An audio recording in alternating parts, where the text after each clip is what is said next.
and welcome back to the 6th day of the EVE TV broadcast. We're here to cover the last day of the Alliance tournament. There's only 16 teams left. It's very, very exciting.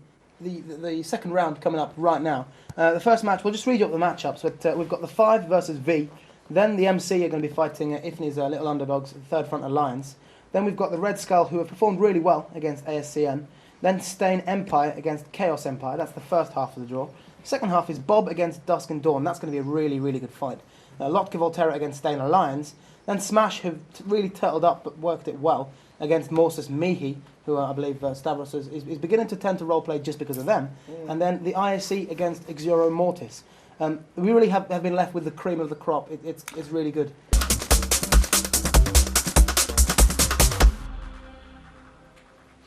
Welcome back. DJ Zod here alongside DJ X-Man for the first round of the finals. On the left-hand side of your screen, we have the 5 fielding a Caldari Navy Raven, Sleipnir, Curse, Flycatcher, and a Crow.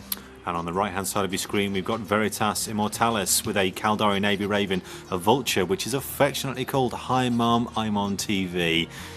Kudos for that. Basilisk, Saber, and Harpy. Should be an interesting fight, this one. First strike's heading towards the Curse for the 5. We've seen the Curse used extensively throughout this tournament, obviously as a vampire boat, nozzing at very, very good ranges. Logistics drones just popping out everywhere on that Curse. They want to make sure that little boy stays alive and healthy for a long time to come. Also looks like the Saber for Veritas is taking a nice pounding. Standardized tactics, where they actually try and take out the destroyers, and then they try and take out the assault frigates, all the interceptors. Seems to be a pretty good tactic though, because they can be quite annoying when it comes to taking first out. Kill for the 5 on Veritas' Saber. Down to a 5-on-3 now, unfortunately. I can't see them pulling back on this one. So on the left-hand side for the 5, Caldari Navy Raven, Sleipnir, Curse, Flycatcher, and Crow, all sitting at no real damage at all. Curse taking a little bit of damage, but those logistics drones are just sucking it up and throwing it away. Not a problem. On the right hand side, Veritas Immortalis, Caldari Navy Raven, Vulture, and Harpy. Basilisk looks like they've disconnected. Very, very bad luck there to the Veritas boys. It also looks like the Harpy for Veritas going down quite quickly as well. I was expecting to see a bit more of a close range fight here, but both teams seem to be holding their optimal at about medium range here. Actually, looking at all of the ships with the cameraman before we started, it actually looked like quite a large amount of the ships weren't actually carrying guns. So it looked like it was going to be a tank fest. The only real hitting power that either of the teams had were the Navy Ravens. Again, not looking like a major problem. I mean, it actually looks like the Veritas team are using a combination of cruise and torpedoes. Probably not a bad tactic, really, because obviously the torpedoes are quite handy for taking down the battleships. Yeah, clearly, but it's not going to be enough, and there's also a bit of a rule change here happening today in the finals. Matches can go slightly longer, up to about 20 minutes. After 20 minutes time, it will be up to the refs to make the call whether the fight will go longer or if it's going to turn into a 1v1 int battle. But judging by what's happening with Veritas here, an unfortunate loss in missing their Basilisk, which appeared to be one of the key ships in their strategy this round. And the Vulture for Veritas, taking a hell of a beating, isn't he? He's done. We're down to a 5-on-1 here. Only one ship on the right-hand side of your screen for Veritas, Caldari Navy Raven. And on the left-hand side for the 5, Caldari Navy Raven, Sleipnir, Curse, Flycatcher, and Crow. Yeah. This has pretty much been a very, very bad day for Veritas. Second time, I think, that they've actually lost their Basilisk due to a disconnection. I think that pilot will be phoning up their ISP and threatening to go around there and beat them with a large stick with a rusty nail in the end. Yeah, I think it's just going to be a short amount of time now before Veritas is going to lose their Caldari Navy Raven. That is very, very poor luck for them. I think it might have actually been a lot longer battle had they not lost that logistics ship. Basilisk can be quite a handy ship for keeping things alive, but again, second time it's warped away. It's what actually happens when you get disconnected, so you actually get warped to a safe spot. We did mention that yesterday, but it doesn't happen straight away. It's what they call an emergency warp out, I do believe. Yeah, that's exactly what happens, but it's not what you want to happen in the middle of a tournament, especially in the middle of a tournament. And I can't recall if this was the same team that this happened to yesterday. I'm pretty certain it was the same pilot. because it's the same ship. I do recall that happening yesterday, but whether it was Veritas or not is uncertain, at least to me. Yeah. I'm sure somebody else out there remembers. It was quite a long day yesterday, if anybody recalls that, which I'm sure they do. Not necessarily long on air, but it was quite a long day trying to get things working. Extremely long. Caldari Navy Raven for Veritas, sitting just under half armor now. Looks like it's going to be all over. The 5 surviving with all 5 of their ships on the left-hand side of the screen, and he's into structure. I'm sure the 5 will be very happy for a win of that magnitude, not even taking a scratch on the paintwork. They will.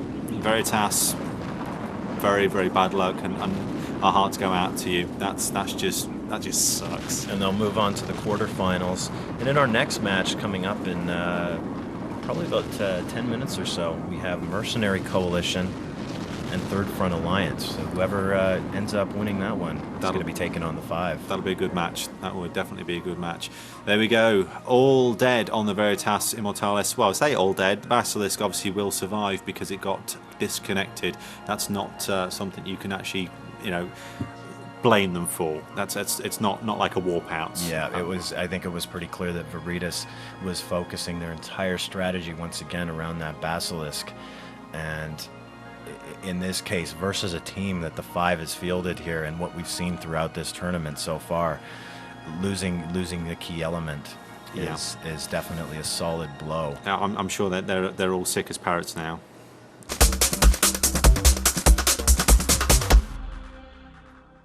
So you can train for 2 months, you can get a load of implants, spend a load of ISKs in special ships, but at the end of the day, if your connection isn't up to it, you can lose yourself the tournament. Stavros, I believe, is the same pilot piloting the same ship as yesterday. Mm-hmm.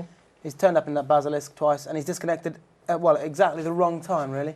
So, we all know how bad it is and painful it is to CTD it sometimes, and even like any game, it does occasionally crash, usually at the most inopportune moments, and we can see that Veritas have just been sad victims of that today and yesterday, really. You think after yesterday he crashed, he'd have been trying to make sure his client was stable again today, but obviously, they didn't or couldn't. And I mean, in the, this kind of competition going on with this kind of caliber of team, you really can't be affording to lose something as integral to your... Can we discount foul play? Maybe you've been paid off for disconnect at the right time? Well, like somebody was hanging outside his window with a pair of wire cutters. That's also entirely possible. You never know what ISC are capable of, I suppose. Okay, we're pretty much ready to go through to the next match, I think. We're all pretty convinced of MC being one of the top 3 teams in the Alliance in the tournament so far. So good luck, Third Front. I'd like to see them win. I'd really like to be upset. We'd really all like to see MC lose, but I think they're not going to. Well, let's go over to see the MC versus Third Front Alliance now.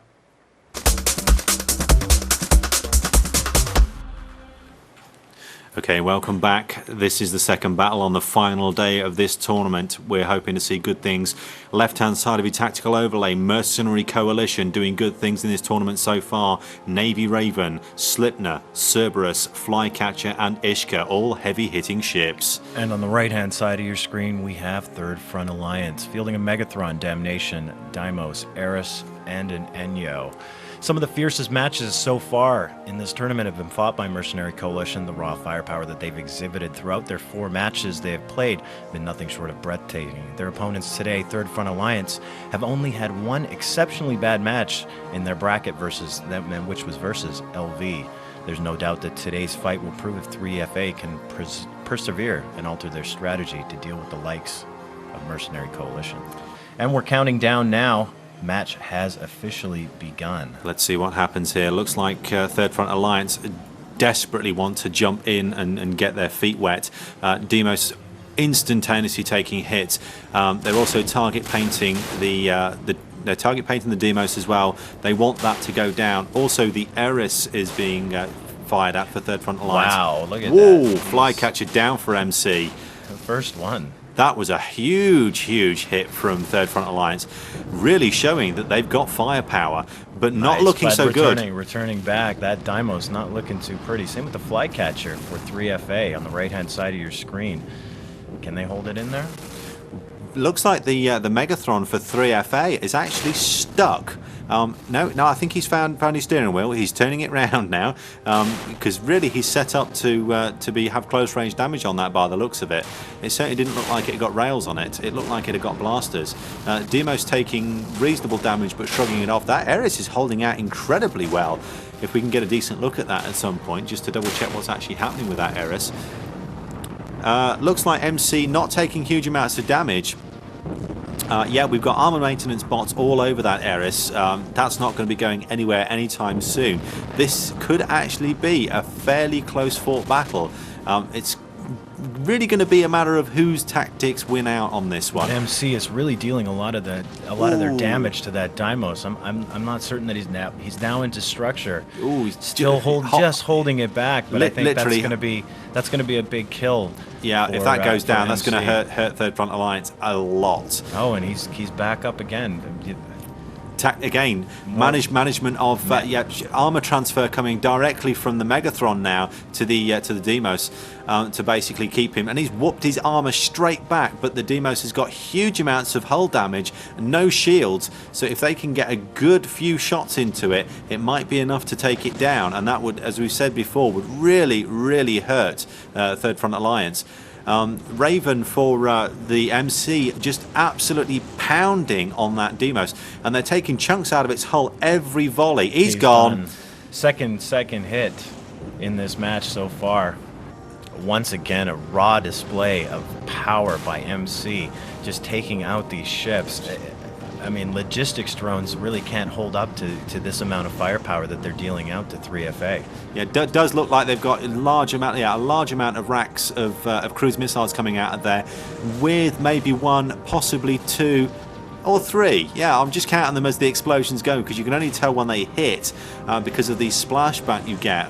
It just looks like the planets are exploding when they're throwing those torps at that Megathron, and they're doing an extremely good job. Megathron now taking chunks out of its hull.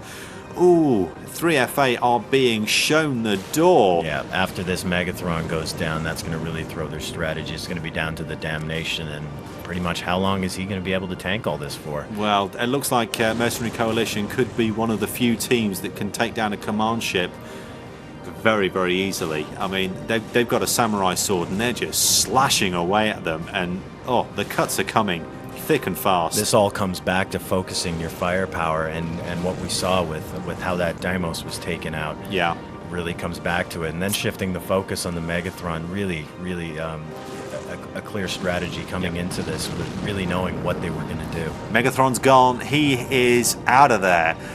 What are they going to turn on next? Do you think they're just going to pick off the two small ones? No, they'll go straight for the Damnation. And you're right, yes. Now they're going to go straight in for that Damnation, and he's really not going to have enough backup. Ishka is taking heavy damage. Look like the 3FA might actually get a kill out of this, just for jollies, I think. No, he's holding on. That'll be there. Oh no, he's gone. That's. I hate it when they do that. You know, you're saying he's going to die, and he's going to die, and he's going to die, and he just goes, hang on a minute, I want to wait. Now I'll die.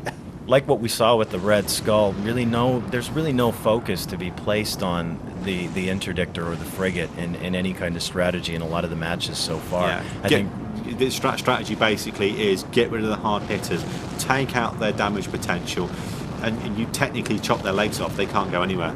But we've seen a lot of maintenance drones being used on the smaller ships and really keeping them up for extended periods of time. And obviously people have got wise to that and said, Sodja, we're just going to hit you where it hurts. Yeah, this Damnation going down very quickly for 3FA. It's going to be all over after this.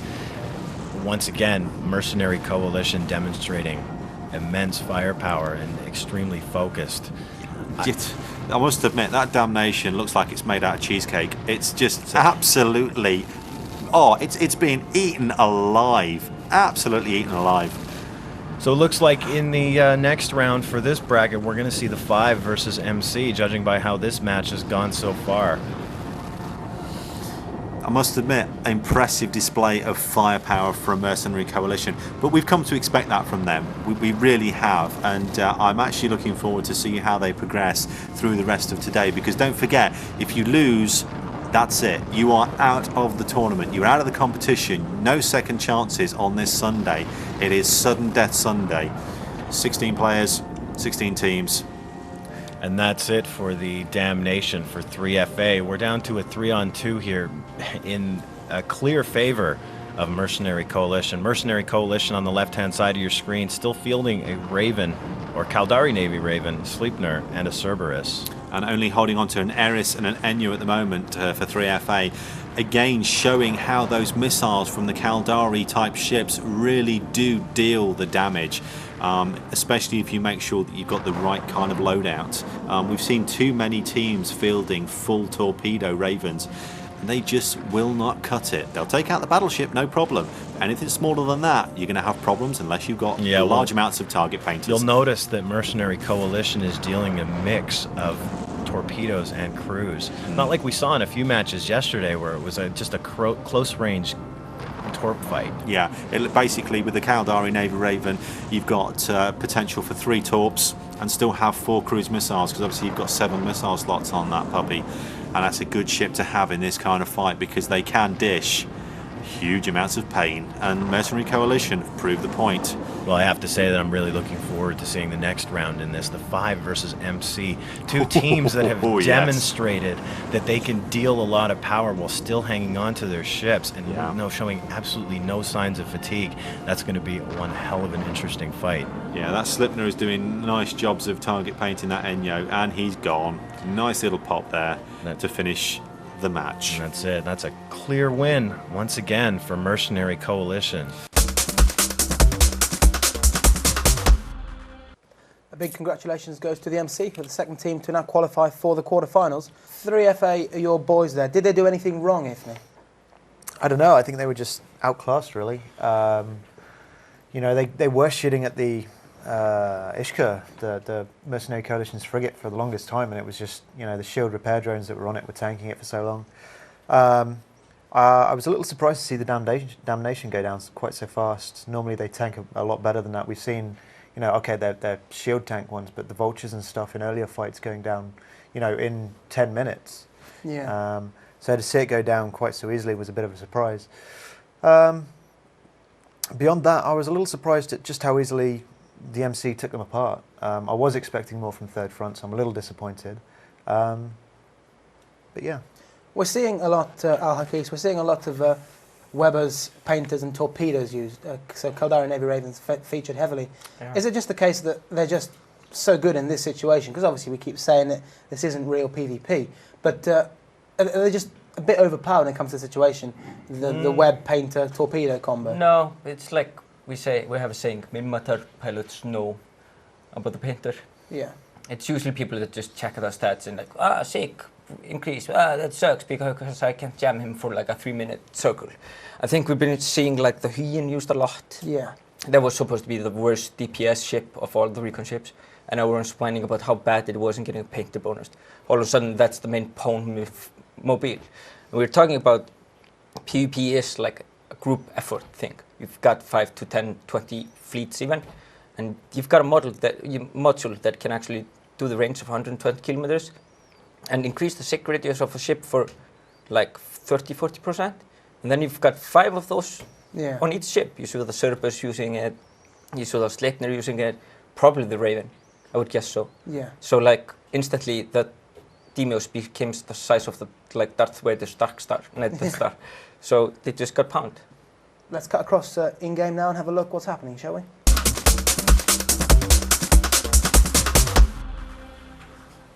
Welcome back to our third match today. Red Skull versus Ascendant Frontier. On the left-hand side of your screen, we have the Red Skull fielding Rattlesnake, Absolution, Hugin, Flycatcher, and Vengeance. And on the right-hand side of your screen, Ascendant Frontier with Navy Megatron, an Eos, a Zealot, an Eris, and an Ishka. Looks like both teams are actually going for the Interdictors straight off. Ascendant Frontier's Ishka's taking huge shield damage. Looks like Red Skull really want to get first blood. They are going in all hock. Actually looks like the Eris is holding on quite happily to its armour. It's obviously being looked after now. We've got armour transfers from the EOS, and we've also got armour transfers coming from the Navy Megatron as well. So it's looking after the smaller ones. Navy Megatron now hitting quite happily on the Hugin, wondering whether they can actually take that down at a reasonable rate of knots. And there we go, the Hugin using its extended web of fire range on Ascendant Frontier's Navy Mega. Ascendant Frontier moving all of their combat drones onto Elysium Damar and the Vengeance. moving it off the Hugin, they weren't really caught. It was really negligible, the damage that they were causing to that Hugin. That Vengeance is going down. Oh, boom. That was a headshot straight between the eyes. Yeah, That party didn't even see that coming. But as we've seen in previous matches with Red Skull, the bottom two ships, the Interdictor and the Vengeance. Yeah, that looks like Ascendant Frontier are going to rip the Interdictor to pieces as well, just for good measure. Yeah. And then it's going to be interesting to see what happens then. Are the Red Skull going to get angry? And I'm sure we wouldn't like them if they got angry. It's all about dealing more damage here, and that was one thing I was really uncertain of, whether they were going to be able to do this. And where is this Eris getting all the support from? I mean, he's taking the brunt of the damage, just trying to get him out of commission. I think the Eris was actually getting maintenance support from the EOS and the Megathron at one point in time. It looks like the Zealot's also giving cap transfer to the Megathron, whereas over on the Red Skull side, the Absolution is still shield tanking and cap transferring. Also, the Raven is also giving shield transfers to that Hugin as well. They're making that Hugin nigh on bulletproof. Flycatcher for Red Skull has gone down, so it's now a 5-on-3. Ascendant Frontier might be able to pull this off. I'll be very impressed if they do, because Red Skull have proven to be a formidable butt-kicking force. It's actually quite good. We're sitting here looking at a picture of the Rattlesnake on the left-hand side, the Absolution on the right-hand side, and the Hugin in the middle, basically being probed by these shield maintenances and the cap transfers. And the Rattlesnake is popping drones with cruise missiles. Hey, overkill, go for it. Why not? If you've got cruise missiles, why not throw them at drones? Well, Red Skull has to change their strategy here and try to figure out what the best way is to crack this, or if there is even a way to crack this. Just absolutely trying to get a handle on whether they're actually going to be able to do this, because that Absolution is slowly but surely losing its armour. Not very fast, but if you actually look very closely, they're doing a little bit more damage than it's actually managing to pull back. Yeah, it's a very minor tank he's got there, but it's holding enough. It's holding up for him. It's Ascendant Frontier. I can't really get a good gauge on what the range is between the two, but that Hugin, of course, still holding Ascendant Frontier back at range, but not enough damage, just not enough damage being dealt to Ascendant Frontier. Yeah, they seem to be holding on quite happily. Have they got lots of logistic drones over there? With all the cruise missiles and the lasers? No, I believe these are all Ascendant Frontier's combat drones. Oh, they're holding them back because they were actually being pummeled to death by that Rattlesnake. Yeah. This is actually a very interesting fight, a lot more balanced than we would have given them credit for. Red Skull not producing the performance that we've come to expect from them, and ASCN really pulling out some off-the-wall tactics to what we've seen before. Yeah, and not relying heavily on logistics drones, I might add. Yeah. And another thing we saw was one of the things, especially with Smash Alliance. Smash Alliance, everyone had come back to me and said the focus is on the drones. It's all about the drones, and that really isn't the case. And what we're seeing with Ascendant Frontier here right now is, I mean, they're still holding steady, and the Absolution for Red Skull is slowly going down. I think he's only going to be able to hold this for maybe another somewhere between the range of 3 to 5 minutes. Yeah. If that. I was going to say, I don't think it's going to last that long. This fight ends at 15:57 on your in-game clock, roughly about 3 minutes. If it goes to time and Le Monde calls it at time, it'll be a win for ASCN, and a very good win for ASCN. Hell of an upset. I'll have a big smile on my face. And no, it looks like they've recovered for that Absolution there as well. I wasn't actually certain on the rules on how the extended infights. time. No, well, there's the extended time. I had been explained, but in terms of if they survive with 3 ships, are we operate? I can't recall if we're actually operating by ship count this time, or if it is in fact if they have surviving ships and it wasn't a complete annihilation, are we going to move into an interceptor fight? I haven't got a clue. We'll have to get some clarification on that from Le Monde, just to ensure that we're giving you guys the right information here. Yeah, I mean, personally, I would think that the standard rules that have applied throughout the rest of the tournament would apply at this. It just means we can actually have a little bit of extra time, but also, if necessary. We're considering we're actually operating in an elimination round here, and it's not all about ship count. that may or may not be the case. But we'll get that information for you and clarify that. Yeah, that Navy Megathron looked like it was having a little bit of damage there at one point, but Ascendant Frontier pretty much seemed to have stabilised. Their tactic and teamwork is just working absolutely fantastic. I really think that the case right now is Red Skull doesn't know what to do. They've been hitting on multiple targets, but each time they switch targets, it's really doing very little and a negligible amount of damage. But also, on top of that, Ascendant Frontier and the damage that they're dealing clearly isn't enough. And I actually thought that absolution flown by Trevedian of the Red Skull was going to be gone, but that clearly isn't the case. Yeah. And they clearly... They're clearly managing their cap quite well. It's nice to actually see Ascendant Frontier utilising the 2 small ships effectively. I mean, the Ishka's running around. He's target painting the primary target, which is always a good thing when you're in a gang. Again, if it's something you're not familiar with when you're playing and you're doing PvP, if you're actually in a gang and you produce that sort of thing, when one of your player actually target paints, it helps you all. Isn't that right? That's correct. I'm just doing it for the newbies, you know. I know there's hardcore PvPers out there, but there's also a lot of people out there that have never seen this kind of stuff before. So I like to throw in a few child eyes kind of bits of information. Correct. It assists actually everybody within your gang. We'll actually get the bonus of the signature rates. That's I mean, correct. target painting in layman's terms actually makes the target appear bigger, so it makes it easier to hit. Obviously, if you have high caliber weaponry, small targets are very, very hard to hit. So if you target paint them, either with 1 player, 2 player, 3 players, you significantly increase the size of the target, therefore making them easier to hit, and in turn making them actually making it a bigger hit, so you get more damage per shot. Very, very good tactics, especially if you've got to shoot interceptors, assault frigates, and stuff like that. So it's actually good to know these little bits and pieces if you are planning to go into a bit of PvP action with a few of your buddies. Well, the Red Skull here has been through all the targets now.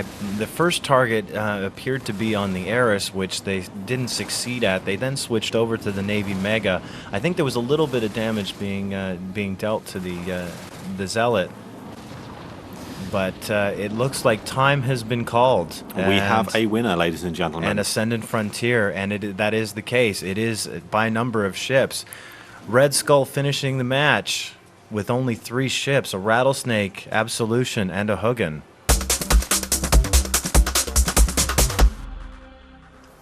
Well, welcome back. Ascendant Frontier doing what was done to them, kill a couple of ships, and then just sit around waiting for the timer to run out. That was Stavros, I'll go to you first. You are the king of score, and that was pretty poor, really. Not the kind of thing we were expecting in the knockout rounds. No, it was really, really boring. I know some of us here even fell asleep during the course of that. It was Especially cameramen. rather yawn, yes. Hopefully we won't see any more fights like that. We like to see them a bit more lively with a bit more action going on. Stain Empire against Chaos Empire. I used to be in Stain Empire a while back. I didn't mean to. I just applied to the wrong alliance. I wanted to be ISS. As you do. Oh, the keys are like right next to each other, obviously. They are. Stain, Just Empire, ISS. IS. Yeah, okay. And I just wanted shares, really. Anyway, Stain Empire against Chaos Empire. I'm going to go with Stain. Yourself? Stain. Stain. Chaos, we're not over impressed. You came second last time, but I don't think any of the pilots are around anymore. So let's go over across and watch the match and see what's going to happen.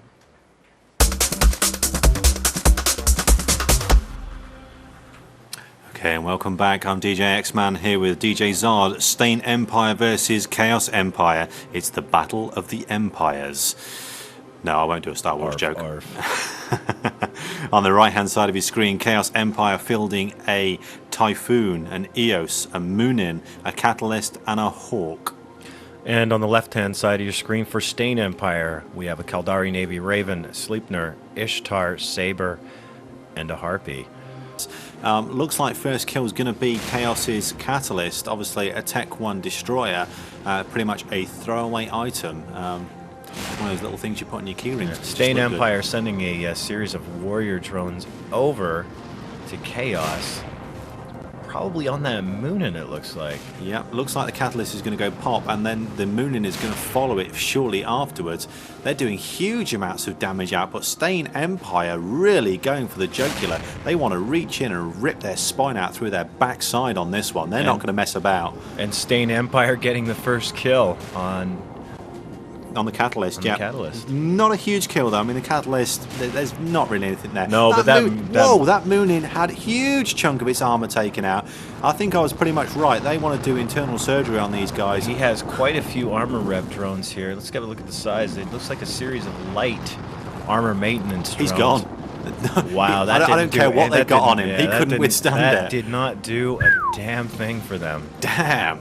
That's impressive. Very impressive.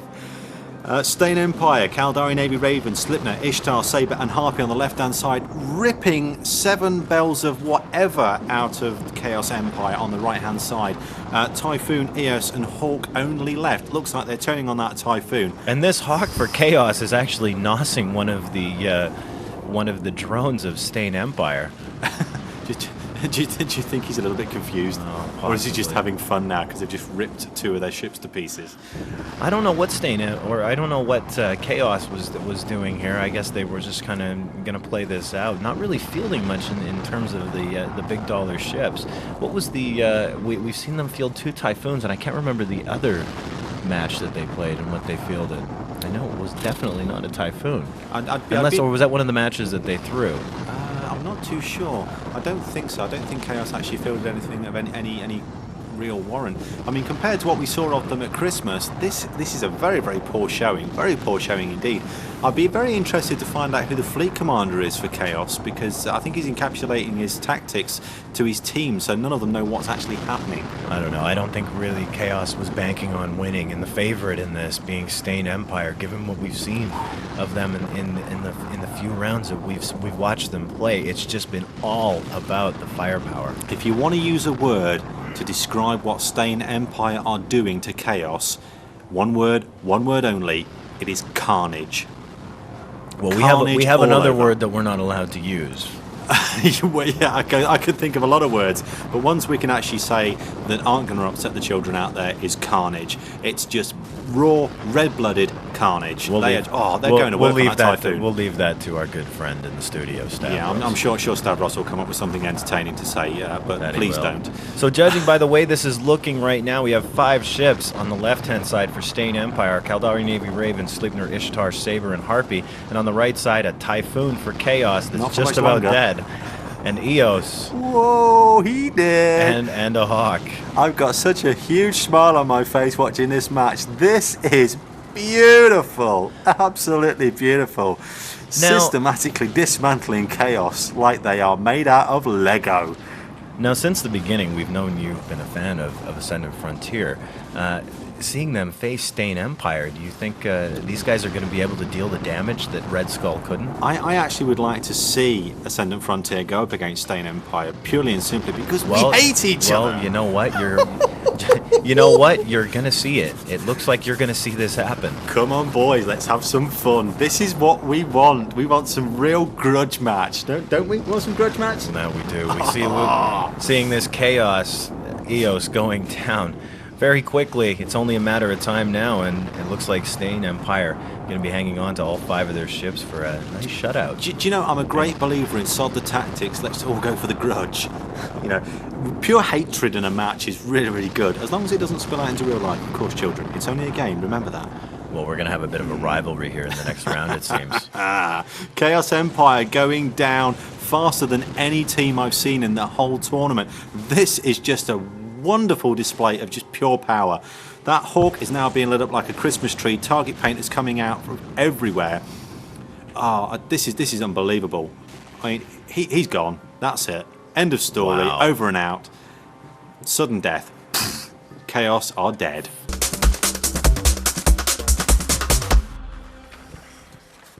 Well, quite decisive there. Stain Empire really mopping up the floor. Chaos destroyed, really. Ifni, we were expecting this, weren't we? Yeah, I wasn't.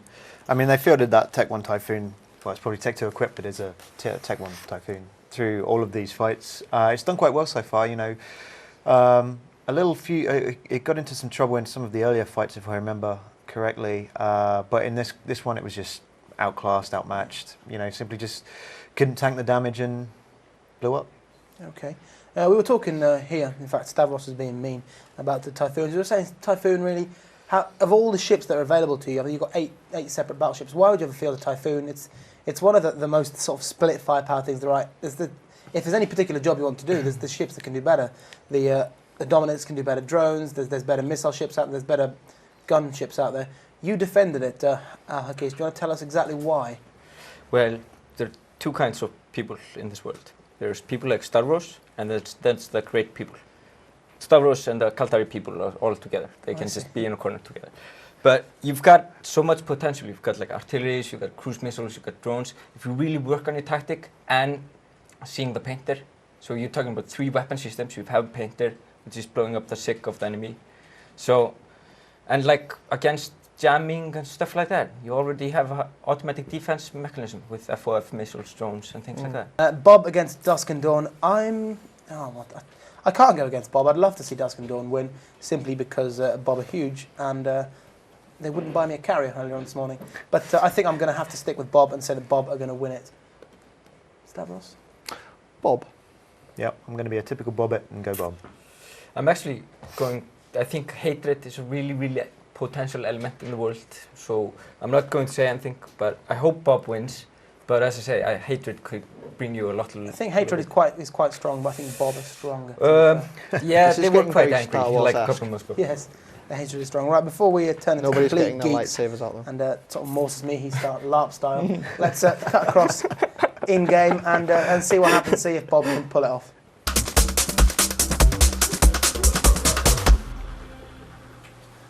Welcome back to our 5th match of the finals in the second Alliance tournament. We have Bob versus Dusk and Dawn. On the left-hand side of your screen, we have Bob fielding a Kaldari Navy Raven, Vulture, Scimitar, Flycatcher, and an Ishkar. And on the right-hand side of your screen, you've got Dusk and Dawn fielding a Navy Megathron, a Damnation, a Curse, a Flycatcher, and an Ishkar. And we're all ready to go. Things are starting to happen. What's going to happen on this one? Bob, obviously well known as a powerhouse of tournaments. Do you think it's pretty much cut and dry? I'm not so certain here. I think Bob will definitely pull it off. They really haven't changed their strategy. They've been fielding exactly the same ships round after round, and as I said before, they've only played in 2 matches and had 2 forfeits. Yeah. Did you think that's more that teams just didn't want to go up against Bob because they felt that they were? I don't really think that was the case at all. Flycatcher for Dusk and Dawn gone down already. We've seen this happen quite a few times in matches where they just disintegrate. I mean, interdictors really don't seem to be made up of huge amounts. Armour transfers happening now from the Megathron from Dusk till Dawn onto their Curse to make sure that that's happy. Also, they've got armour maintenance drones on it as well. Is that armour maintenance? Armour maintenance? Oh yes, of course, yes. So I've heard some people have been using shield maintenance drones on Curses before. No, we've had a lot of cross-repping going on between armor tank ships using having shield drones put on them, and in some cases, not too often, but we have seen. I think that was more of a last desperate measure, is throwing armor maintenance drones on the shield tank ships. That Curse still taking fair armour damage, but not really having a problem with it. Also, the Damnation is also taking armour damage, but it's actually pulling its shields back quite nicely too. Looks like the Scimitar is being heavily utilised by Bob. Huge amounts of shield drones flying around it, but it does actually look like they're being taken out. They're being shot at. Not 100% sure by who. I'm going to try and get clarification on that. Are you talking about Bob's drones here? Yeah, around the Scimitar. I did see a couple of them being shot. Yeah, they are. They're taking them out one at a time. I wouldn't be surprised if they turn around and pull them in. Oh, they have other drones. Oh, they've actually got, yes. D2 has some Tech 2 Warrior drones attacking. And some Berserker 2s as well. Yeah. Having a go at that Scimitar.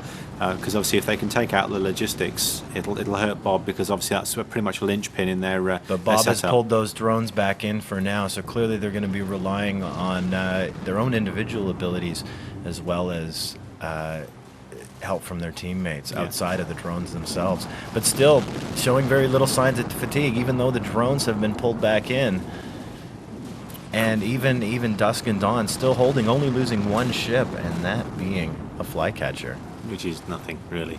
No. It was good to see the last match where they actually utilised the Eris and the Harpy. I think it was a Harpy. To actually good use, where they were taking in the the drones and stuff. I see these drones here. They just keep the drones for Dusk and Dawn just keep running back and forth. Well, you know why that is, don't you? They're just waiting for them to pull these. The shield maintenance drones are right back out Curse again. taking huge hits now. I think the Curse's tank is broken. Yeah, he's done. He's gone. There you go. Big pop. Even still, Bob hanging on to 5 of their ships, down to a 5-on-3 now in favor of Bob. On the left-hand side of your screen, we have Bob, Caldari Navy Raven, Vulture, Scimitar, Flycatcher, and an Ishkur. And on the right-hand side, Dusk and Dawn still having the Navy Meg, the Damnation, and the Ishka. Damnation now seems to be the focus of attention by Bob. Doesn't seem to be doing. No, okay, not what Bob are actually working on. No, the Scimitar is also being, in addition to the shield maintenance drones, also being assisted by Chaosoni and the Raven with the shield transfer unit. Yeah. I'm not really sure what I haven't really seen much coming out of the Vulture, unless the drones are owned by him, but I'm not overly sure.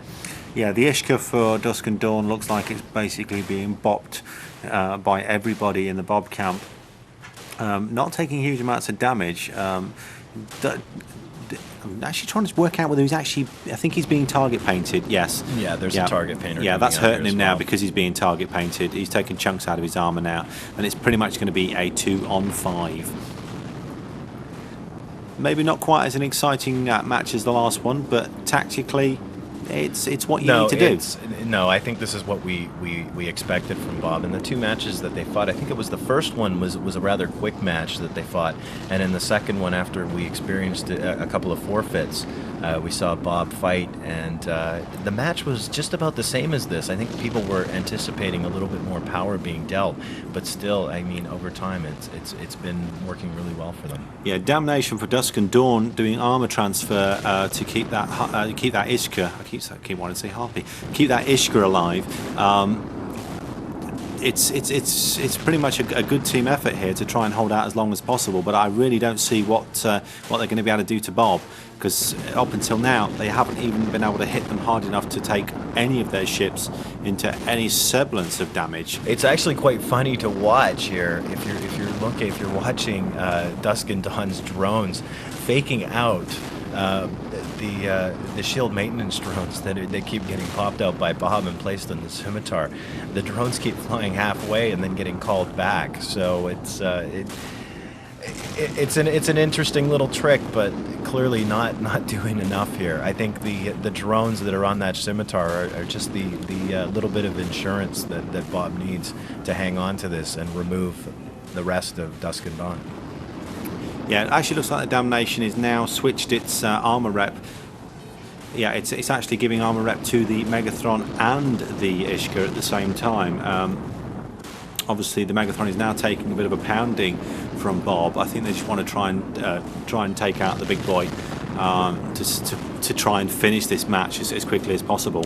Yeah, it appears here we have there's 2 shield transfers going. There's actually 2 shield transfers going to the Scimitar, one from the Vulture and the other one from Chaosoni's Raven.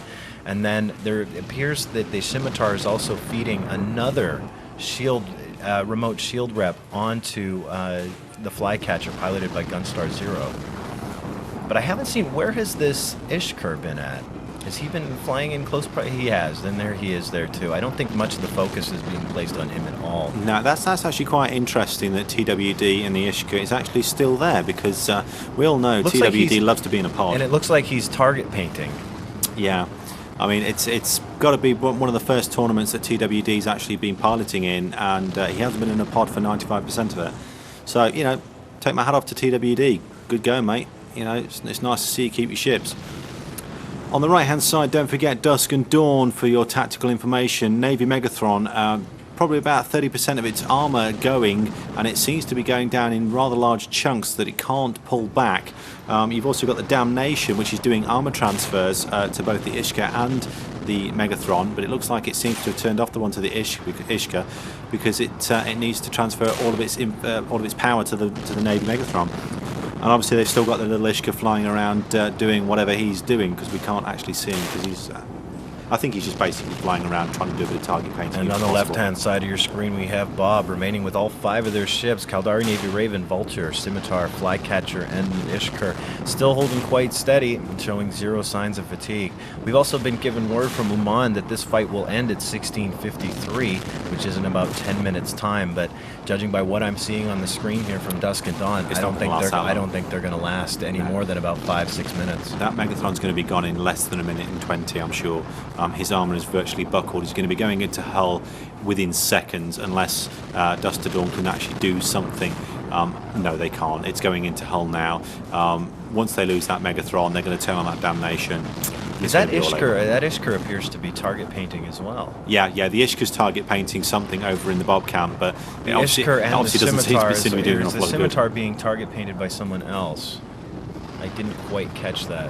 There's a lot of target painters being thrown around here. Yeah, that Navy Meg is it's close to being dead as anything can be.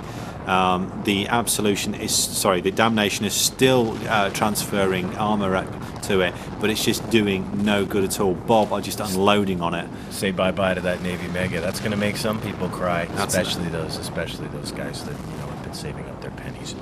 Lots and lots of ISK. Being run through in this tournament so far. I wonder if we can get a count somewhere of that. It's the only place you can see billions of ISKs worth of ship go pop for your viewing pleasure. That it is. And again, Bob, this is really a damper on Dusk and Dawn now, showing. I don't know what to say. This is like a walk in the park for them. Yeah. There's absolutely nothing that Dusk and Dawn has done here to even come close to making Bob sweat. Indeed. I mean, it's pretty good to say that Bob, they are a tight team. They know what they're doing. They're fleet commanders. I mean, we had a discussion about this earlier, or I had a discussion about it with Ifni over a bowl of Cheerios, if I remember rightly. Cheerios. I hate Cheerios. Do you know, out of all the cereals in the world, Cheerios are the ones I hate. Just dump a bunch of sugar on it. Well, I try to, but it still makes them taste like pap. But anyway, we're talking about the tournament now, not Cheerios. We had a discussion about the fact that Bob's strength and Bob's power pretty much comes from its quality fleet commanders. We actually made the comment that if they didn't have the fleet commanders, Bob would be nothing. But then again, you can say that about any team. The team is only as good as the head. So you just basically have to make sure you know how to run your team. You have to know your team's strengths. You have to know your team's weaknesses. You have to make sure that you utilise the strengths and hide the weaknesses.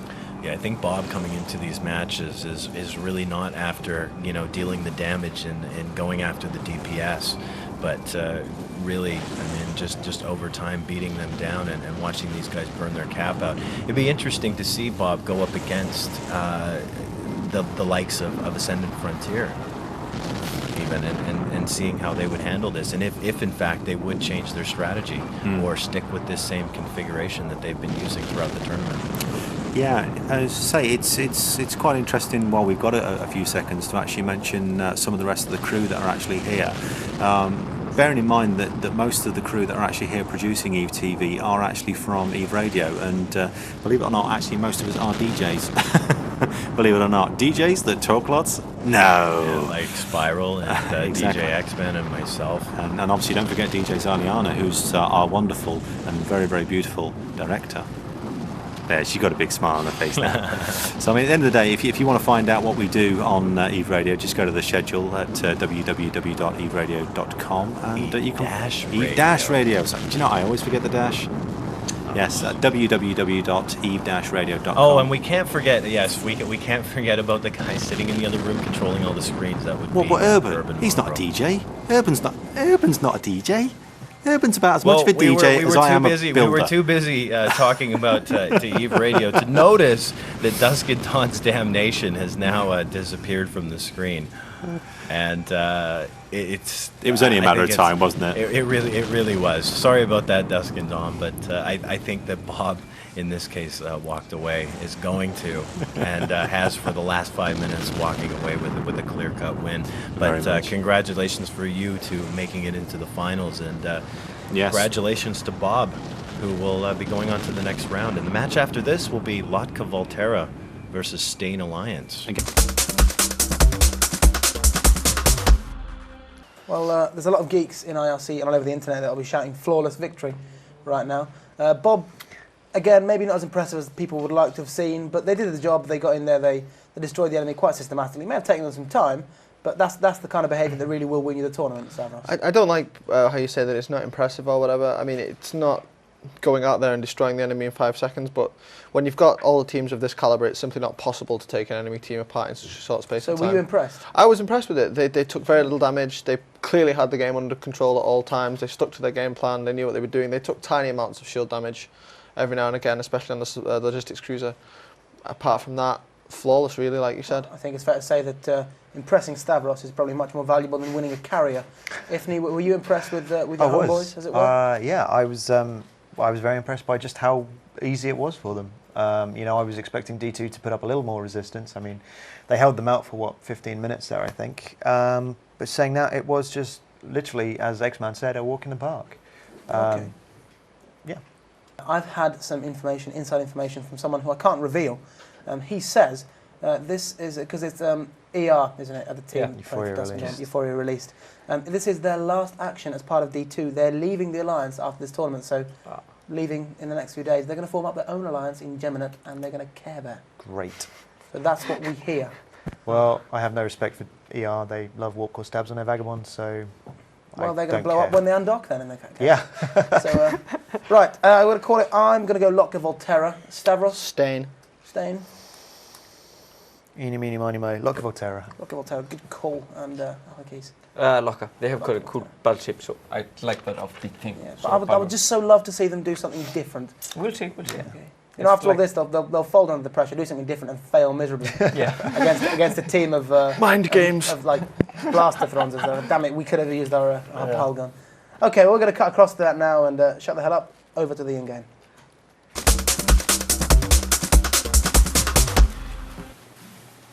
Okay, back to the action. Lotka Volterra versus Stain Alliance. Another good match coming up for you on the final day of this tournament. On the left-hand side of your screen, we've got Lotka Volterra with a Navy Megatron, Damnation, Zealot, Eris, and Vengeance. And on the right-hand side of your screen for Stain Alliance, we have a Kaldari Navy Raven, Slipner, Hugin, Flycatcher, and an Ishkur.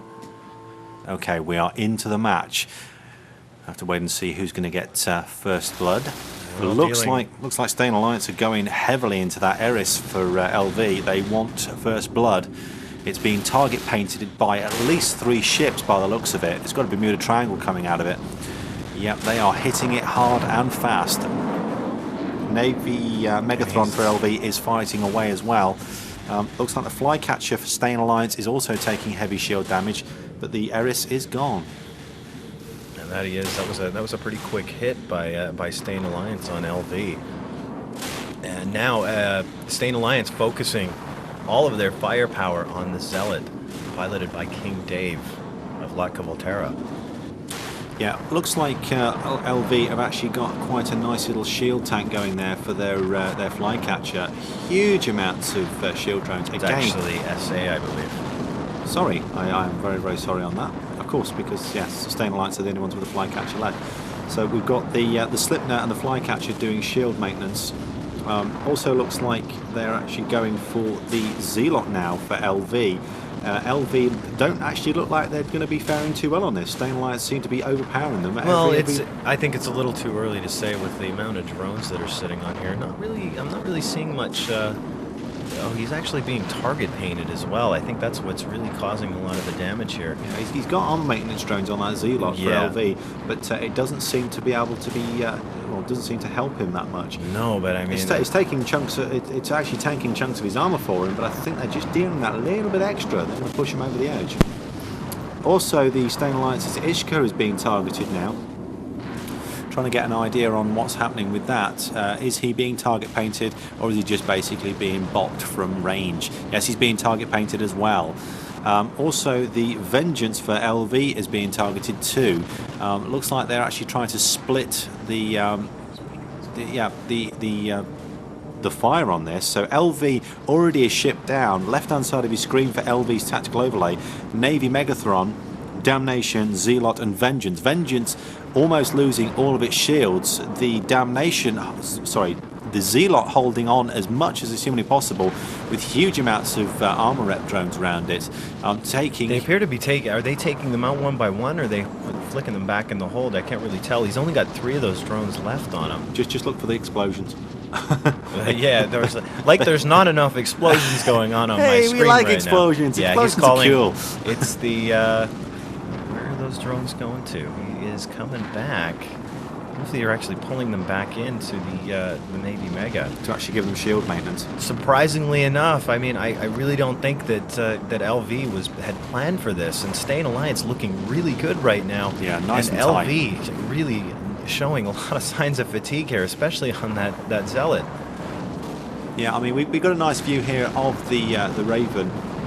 Is that No, we Zealot? don't. I think that Zealot has now been webbed too by the Hugin The web sling for is Staying out. Alliance. I think that's going to be just about it. Slow him down, target paint him, take him down. Amazing. That's tactical. That's teamwork. I'm not sure that anyone could have called this. No. I really think that La Cavalterra was the favorite, but judging by how this has gone so far, this is going to throw a huge damper. Oh, wait. We have some armor drones being thrown out onto that Zealot now, just in time as he's entering into structure. Just about a quarter structure left on him. I don't think it's enough. And they are starting to might- shoot the drones instantaneously. And he's that also they're brought being, out. it appears that Staying Alliance has about 3 target painters on that Zealot as well. Yeah. And he's also... They're hitting him hard.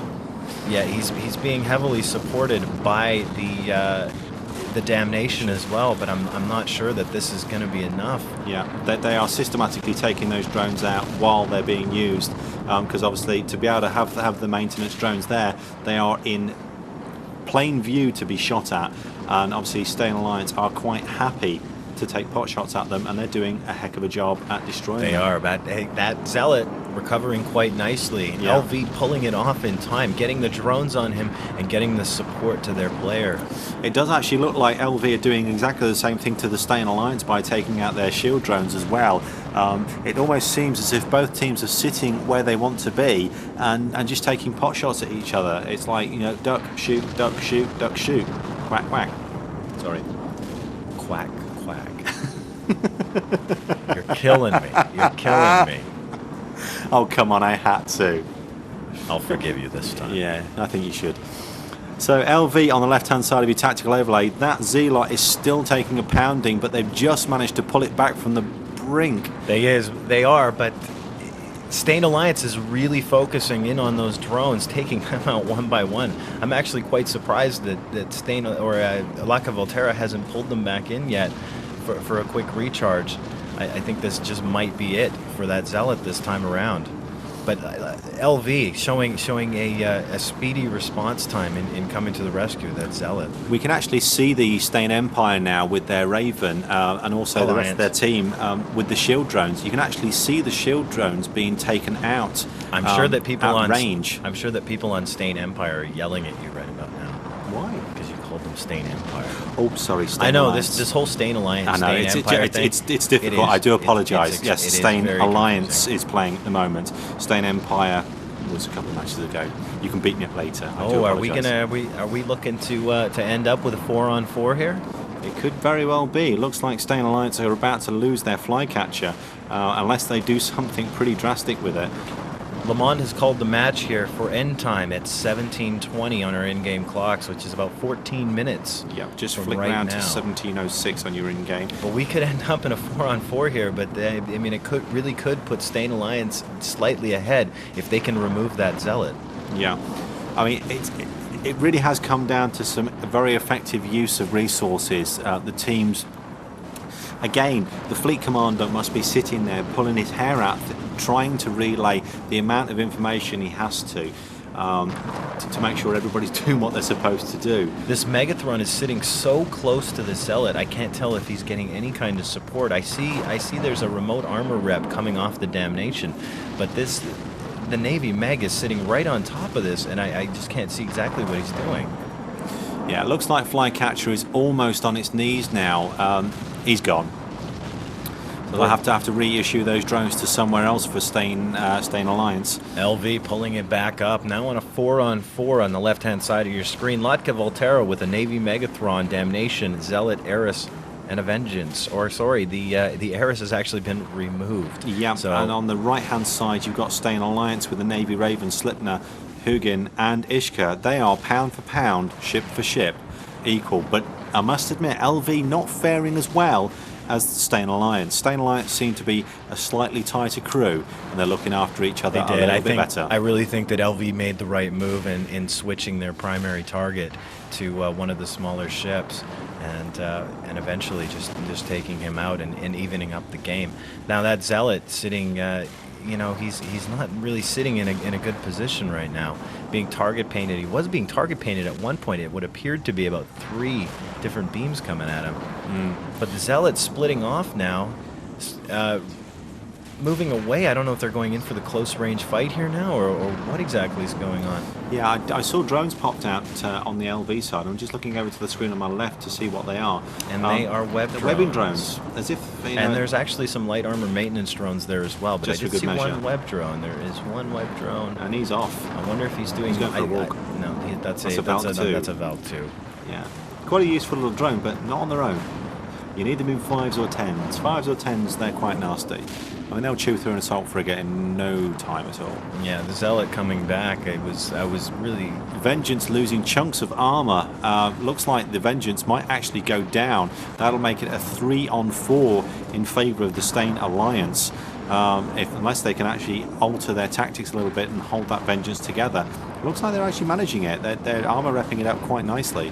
Well, I think now it's just going to be a game of who's going to hold on, and if they really want to push it, and well, maybe not. There goes the Vengeance for Latka Volterra. We're down to a 3-on-4 now in favor of Stain Alliance, and we still have another 11 minutes left in this match.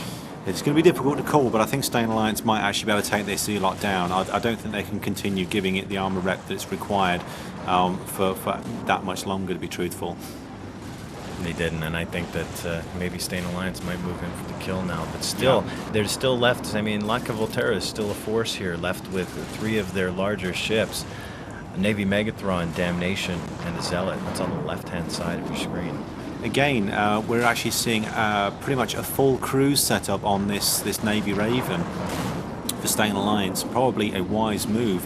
Again, we've talked about this before, that if you're actually looking at torpedoes and you're trying to hit something the size of a Zealot, unless the rest of your team is target painting it, you ain't going to hit it for chuff.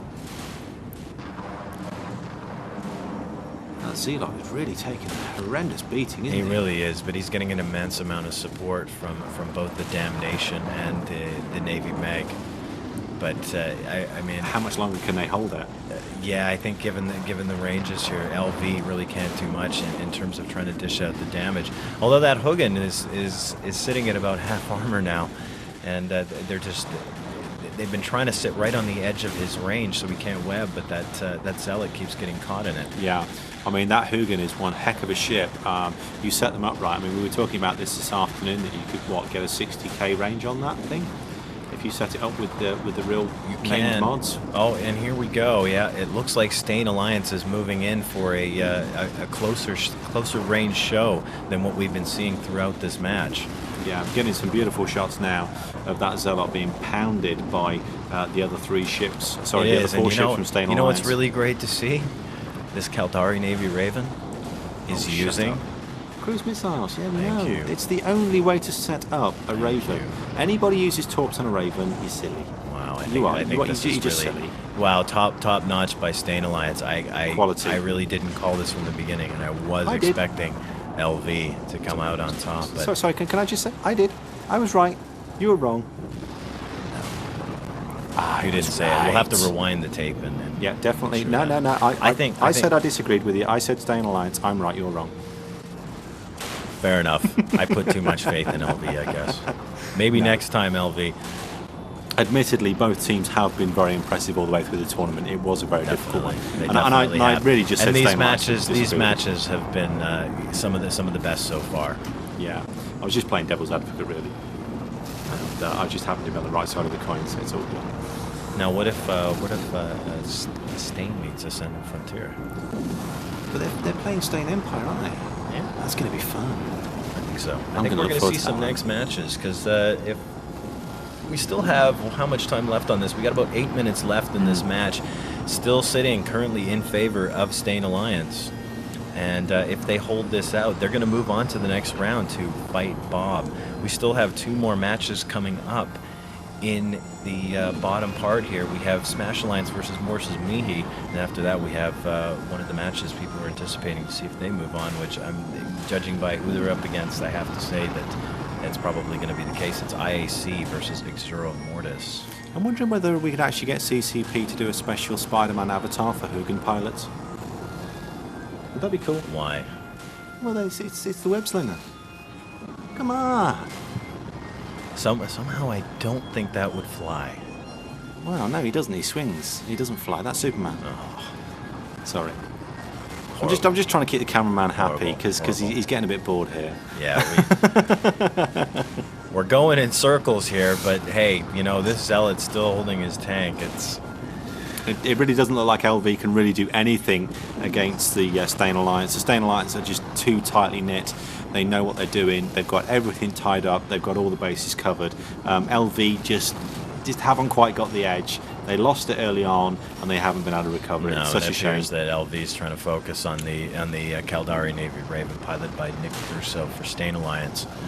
But Again, I don't think. No, it's not going to happen. They just can't. I mean, we're sitting here looking at it, and they're just chipping away at his shields. He's got a lot of backup with that Slipner. The Slipner's going to do shield transfer on that wherever's needed, and they're actually altering their tactics and making sure that all their teammates are well looked after. So it's not a major problem. I'm just amazed that Zealot taking this amount of punishment. and also one of the battles coming up later today. I don't know if that's been mentioned already, but we in one of the intermissions between the semis and the final, we're going to have the QA versus content. Yeah, that should be funny. Yeah, there's been a lot of talk about Are you that. fighting in that one? I'm just asking the cameraman. Oh yeah, because you don't fall into either of those camps. You're Yeah, special, aren't you? actually he does, but Oh right, okay. but I don't know how he's not playing in that match. Probably because he's not good enough. Nah. He's only, I mean, that's why he's here as the cameraman, because he's no good at anything else. But he's a very good cameraman, so we thank him for it. We haven't changed any. Okay, I'm being threatened by someone at CCP. That's not a very nice thing to say. Account's being banned. You Account's have being just banned. burned your bridges, man. You're done. You are absolutely done. No tactics being changed here. It's still the same old stuff, and we have another 6 minutes of this before it's going to be called, and it's still currently in favor of Stain Alliance. You never know that LV's Zealot, its tank may break. It has had chunks taken out of it. It hasn't got a hole left. It's slowly going down, and I think LV is out of any kind of rev drones here, but Yeah. it's still hanging on. It's still giving heavy support from. Oh, actually, what did this Navy Meg just pop? Those are couple of Valk 2s that LV just popped out. Yeah, I think they're scraping the bottom of the barrel and they're finding mouldy apples. They really are, and I mean the Zealot really proving to be one of the very worthy ships that and completely underused. Yes, very much so. But when supported by other larger ships like this, a very formidable platform, and I'm sure we'll be seeing more of those out there. The Zealot is virtually on his knees now, being webbed again by the Hugin. He's being target painted. He's just being unloaded on until he dies. They're not letting this guy off. He's going home in an egg. He's got no choice in the matter. And there he is. He's gone. We're down to a 2-on-4 now in favor of Stain Alliance. Yeah. And that's Latka Volterra still with 2 ships. Probably not going to happen within the next 5 minutes that we have remaining in this match with a Navy Mega and a Damnation. And on the right-hand side of your screen for Stain Alliance, Caldari Navy Raven, Slipner, Hugin, Flycatcher. I keep saying that ship, and it's not there. It's like I'm seeing it, Yes. but it's not there. Yeah. The flycatchers, both interdictors, actually disappearing early on in the match. They're never there. No, they're never there. They may be there at the beginning, but they're never there. It's like a ghost. We have actually all the stats here, which we'll probably be compiling after on who used what ships and how many ships were used. LV's Navy Meg is being called primary now. That's not looking too good for the I Navy Meg. think they might actually take that down as well, just for good measure. I wonder if this damnation can actually hold him up. We've got that would really be a disappointment to LV if they lose this Navy Meg. Yeah, the Damnation is doing armor rep transfers to that Navy Megathron to try and hold it together, but they're pretty much unloading everything they've got at it. Do you think they've got enough time? 2 minutes to take down a Navy Meg? 2 minutes to take down the Navy Meg. I don't know if it was really focused. I really do think they have the potential for the power there, but do they have enough? I'm not so certain. Given how long this match has been going on, it really has been a battle of the tanks. And hey, at least we've been seeing these the ships. I must admit, if they'd got a hack there instead of a recon, I think it would be a lot easier to take down, but that would have completely changed the outfit of Staying Alliance. The Hugin is purely there for the very well webbing used in this ability. tournament. Yes, very well used. It has, and we've really seen the value in that. Although some people would state otherwise, stating that the Rapier would fit into their strategy much better than a Hugin would. We got comments from some of the pilots in local. Shivan says that Zealot took a Herculean effort to kill. Yeah, we know. We sat here and watched it. He really did. He really did. And like you said, I mean, the Zealot really focusing or really needing the help from his other gang mates to keep that up. But he did. He really did have one hell of a tank. We have 1 minute left. Can they do this? Will Stain Alliance be able to take this down? It does actually look like the Damnation. The Damnation's not actually firing at anybody. The cameraman's just noticed that he appears to actually be out of cap. He's probably so he can't do anything for the Navy Meg, and the Navy Meg is going to go down. That's an expensive token unless he's to go. got a damage control on here, he may survive. And that I doubt it. I don't 1 think minute that was he's gonna be into the hull. case. He's gone. No, not quite. He's flaming. Oh, Navy Megs always go on fire so early, don't they? Here comes the big fireworks show. Oh yeah. Here goes a good bill down the toilet. We've still got it on the cameraman's, so that's not a problem. I think he moved down. There was a funny thing that happens with the client. I have no idea. Doesn't really matter. The Damnation for LV looks like it might. Oh no, the Damnation survives. Win for Stain Alliance. Very, very good display there by Stain Alliance. Very impressive. Bit of an upset for you. Yeah, I'm in tears here. Yeah. But that Damnation ended up surviving. It was Damnation surviving for Latka Volterra on the left-hand side, and on the right-hand side, Stain Alliance only losing one ship, a Flycatcher, but surviving with a Kaldari Navy Raven, Sleipner, Hugin, and an Ishkur. God blimey, I can't get over this feeling. I was right. That was an extremely long fight, but I have to say it was good more one. into it. Very good. It was good. It was good, but it was long, and still think they should go for the Spider-Man So what does that mean? Bob will be facing off versus Stain Alliance in the next round of that part of the bracket.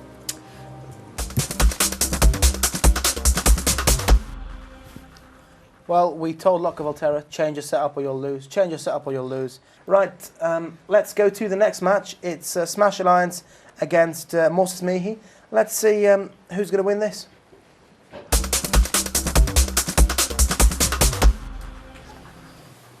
Welcome back to yet another match in the finals. We have Smash Alliance versus Moses Mihi. On the left-hand side of your screen, we have Smash Alliance fielding a Kaldari Navy Raven, Claymore, Hugin, Saber, and an Ishkur. And on the right-hand side for Moses Mihi, Navy Raven, Absolution, Curse, Flycatcher, ooh, what a shocker, and a Harpy. Not really surprising to see, but Smash Alliance fielding the ultimate in tanking and cross-supporting, but very little damage output, took the coveted top spot in their bracket, winning and playing out all 4 of their matches.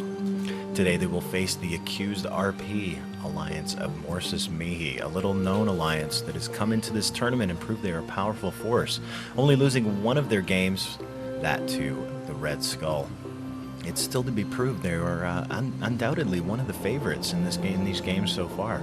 A flycatcher for Morsus Mihi taking heavy shield damage, now going into armor, shield tanking for all it's worth. The same on the Saber for Smash, but as we've seen before, time and time again, Smash will sit there, they will take damage after damage after damage, and they will just tank it for hours. Yeah, they are extremely long matches, but I mean, clearly it's working for Smash Alliance, and it has again and again and again. Let's just hope it's not like the Ascendant Frontier Smash. I don't think so. I don't think that's going to be the case here. I'm not really sure what Morsus Mihi was really thinking coming into this. If they had really gone back and watched the matches, or if they're coming into this with a fresh approach, and just saying, hey, maybe we'll take them, maybe we won't. Yeah, looks like we've got a huge torque fest here. They're 1 or 2 cruise missiles, but large amounts of torques, big explosions. They're throwing these torpedoes at little ships, and it's just silly. I'll say it again, it's silly. You're not listening, are you? It's silly. Okay, I've said it. Morsus Mihi taking damage on the Curse and the Flycatcher. Curse, no shields left. Wow, Flycatcher. Will Smash actually might lose a ship this time? Well, you never know. You never know your luck. You might actually see some damage. You know, you might see some people in Here we pods. go. That's Saber. Not really looking too good here. Like, oh yes. But Smash somehow here, I don't think that's going to break the chain. No, it's not their, really. It's their big boys and the little bit of damage that they have been dealing. I don't know. It's hard to say. Maybe Morsus Mihi have just got that little bit extra firepower. You know, maybe they put the steel toe cap boots on today instead of wearing the I don't know. pixels. Morsus Mihi really an alliance that I don't know. I had never heard of them. Had you ever heard of them prior to this? No, not until I'd actually come into the tournament. Having said that, there was an awful lot of the alliances I haven't heard of because I'm a little bit introverted. I tend to stay at home and watch TV and things. But they really have come into this and proven themselves. Oh yeah, that's one thing that Eve TV has done is it's a great form of advertising. Oh, it's given them a platform for a lot of these alliances that really can't get their name out there. But these guys, Morsus Mihi has come into this and really shown how much these unknown alliances can do alongside the Red Skull, which unfortunately they lost to Ascendant Frontier. Indeed, I mean that was one of those crazy sort of battles that we just didn't know what to do. We didn't know what to, how to commentate on it because it was just absolutely crazy. Oh, Flycatcher for Morsus Mihi. Drone popping time again. Back up again. Nope, he's gone. Yeah, drone popping all over the place. Smash Alliance shield maintenance drones. Also, that Hugin is doing a shield maintenance onto their Ishka to make sure that it's all A-OK. On the right-hand side of your screen, Morsus Mihi, Caldari Navy Raven. We've also got an Absolution, a Curse, and a Harpy Still. Both teams have lost their Interdictor stroke Destroyer. Cannot fodder. Not a major problem. Never did anybody any harm. No team here really showing much in terms of damage. No. We're tied, and I really have the feeling that it's going to be sitting here, and we're going to be in for a bit of a long match. Yeah, this is what I call a brick wall match, because in about 4 or 5 minutes, me and Zod are going to be standing up and banging our heads against the brick wall. And we only have one more match after this, and that will be IAC versus External Mortis, and they will face whoever ends up winning this match. And at the present time, it's unclear as to who's going to come out on top. Looks like Smash have actually diverted all of their firepower onto Morsus Mihi's Curse to try and get rid of it, because obviously we all know that the Curse is a very, very useful tool for disabling ships. No power, you can't do anything, and that Curse will literally suck you dry in 30 seconds flat. Providing you get in range, because he's webbed at the moment. Holding him at range, too. I just don't know what teams can do here to break down Smash Alliance. I mean, there's something in the chain here that really needs to be focused on, or something that I'm missing. I just don't know if it's an entire. I'm assuming between the Slipner, or the Claymore, sorry, and the Hugin, and I don't know. Coming back to that Raven, that each one of these guys are just the amount of support that's going on. It's really tough to figure. It's actually interesting. Who should they go after? Who should they go after first here? I mean, we have shield transfers going on from each of the ships. We have cap transfers going on. Yeah, the drones are actually being Smash's shield maintenance drones are slowly but surely being taken out. I'm not 100% certain who's taking them out or what ships are taking them out. We'll try and find that out. It's actually interesting sitting here watching the curse being pounded on by Smash's Navy Raven, and he throws a cruise missile at it, and it takes a good chunk out of him. Wow, he that hits him with a Hugin, torp. that and it Hugin doesn't do for nothing. Smash, he's almost through those. He's almost through his shields, but he just keeps coming right back up again. What we saw in a match the other day with Smash Alliance, where everybody was really focusing on the fact that their drones were their crutch, and they had lost all their drones, and it appeared that really wasn't the case, and they were holding themselves up quite nicely. Even without them. Yeah. Having said that, though, the Smash have actually had about 4 drones taken down in the past minute that were actually cycling around that Hugin. And a nice recovery on that Hugin, I might add, by Smash Alliance. Definitely so. Smash Alliance really do seem to have a very, very tight tank team. Very, very impressive. We've got transfers coming left, right and centre on this. We've got shield transfers onto the Hugin from both the Claymore and the Raven to obviously keep its shields intact. He's just gone. Oh wow! That was a hell of a hit. They did. Well, I think it was just a matter of time. Nobody has been able to break that Smash at all. Alliances, I don't know if Smash Alliance has decided to change a few things up here, but it doesn't appear so. No. But I mean, their tactics been countered. Morsis Mihi really coming back, one of the unexpected ones. I really thought that Smash was going to be able to hold this for a 5th time, but really not the case. And Morsis Mihi taking the lead here, 3 ships to 4. Yeah, at the end of the day, that curse is now going to jump straight in on one of those ships, suck it dry, and that's going to be it. It's going to be all over.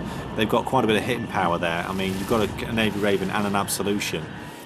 And if you are, in fact, experiencing some a little bit of lag time here between when these torpedoes go off, there's really not a whole lot we can do about it, given the amount of effects that are on the screen here. It's I wish they wouldn't use torpedoes. It's silly. Well, it's very silly. I mean, in this case, versus these guys, I mean, it's clearly working for them. I mean, we're seeing just volleys. Yeah. I mean, admittedly, they are target painted with torps.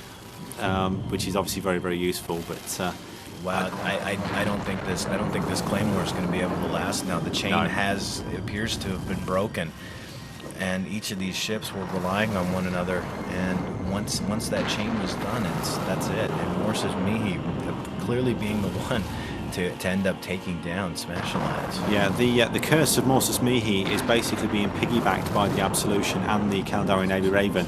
The Navy Raven is being nozzed by the curse, obviously to boost its cap power up, and the Absolution is doing a shield transfer. So that curse is not going anywhere. And as soon as he gets into range, watch out, boys. It's vampire time. And we've been called here that 17:51 in-game time, or GMT, is the time that this match will end, and that is in about 12 minutes from now. But seeing as what's happening here with Smash Alliance, they've really been worked over by Morsis Mihi. I don't think it's going to last that long. Yeah, that Claymore's definitely not got much time left on it. It's got about 3 shield, it's got 2 shield maintenance drones on it, plus the Navy Raven of Smash is actually doing a shield transfer to it, which, if this Claymore goes down, it's going to leave that Raven in a very precarious position, because Ravens don't really work very well when you've thrown half of your shield away to your mate. All I think Morsis Mihi need to do is take out those 2 extra drones, and that Claymore is history. I don't really think those 2 drones are doing much for him anyways. I mean, both of these shield maintenance drones on the Claymore are lights, and he's now into armor. Yeah. It's another couple of volleys here, and I think he's going to be done. And then it's just a matter of time, and we'll have to see how the tank can hold. Yeah. I think Smash Alliance came into this thinking they could basically take as much damage as anybody could deal out to them. They've been proven wrong. And wrong quite Congratulations, Morsis Mihi, for finally cracking this tough nut that is Smash Alliance. Tactically superior. Smash Alliance down to 2 ships left on the left-hand side of your screen with Caldari Navy Raven and an Ishkur. Yeah, on the right-hand side of your screen, Kaldari, Navy Raven, Absolution, Curse, and Harpy still intact. Absolution, a little bit of armor damage, no shields left. Curse pulled its shields right back. He's pulled his socks up and he's ready to move. They're going to go in on that Raven, and it's going to be all over. Are they going in on? No, actually, they are attacking the. They've decided to go after the Ishkur first. Firing torps at it, and that's funny. Really doing not a whole hell of a lot of damage here. We know how much damage torps do to these If guys. you've got a combination of torps and crews, why would you even bother throwing the torp at an assault frigate? Doesn't make sense. Waste of ammo. I don't know. Maybe it's boredom. I really think they like the big explosions. Maybe the big booms. Unfortunately, the viewers at home don't really like these. No, because it does tend to make it go a bit. It really does. I haven't actually watched the screen from that side of it, but I mean, I can even see it taking a bit of a hit here on my own screen. It's all good stuff. This is. And that Ishkur now just under half armor. That's going to leave Smash Alliance with one ship remaining, the Kaldari Navy Raven. And we are at 1742 now on our in-game. 1751 is the end time, which is about 9 minutes from now. I can't see Smash walking out of this match with anything apart from, like we say, 5 eggs. This is a very, very good performance from Morsis Mihi. And that Navy Raven is now going to be the centre of attention. Yep, that's right.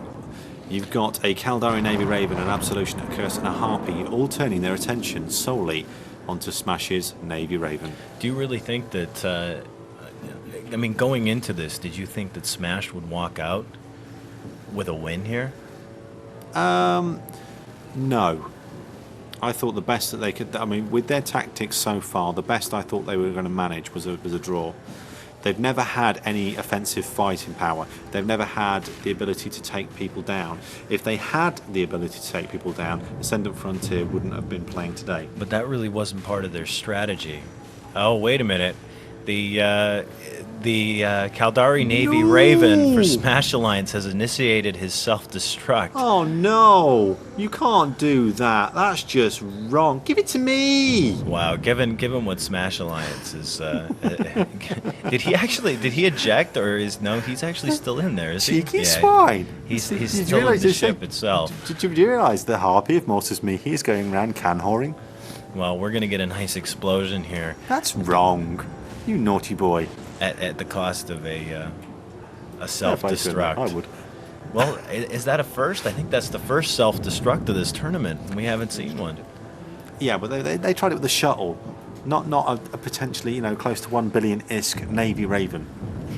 That's just like. I know. Weren't you talking about getting a Navy Raven earlier? Oh, shut up. That's sickening. Absolutely sickening. I'm going to go and cry.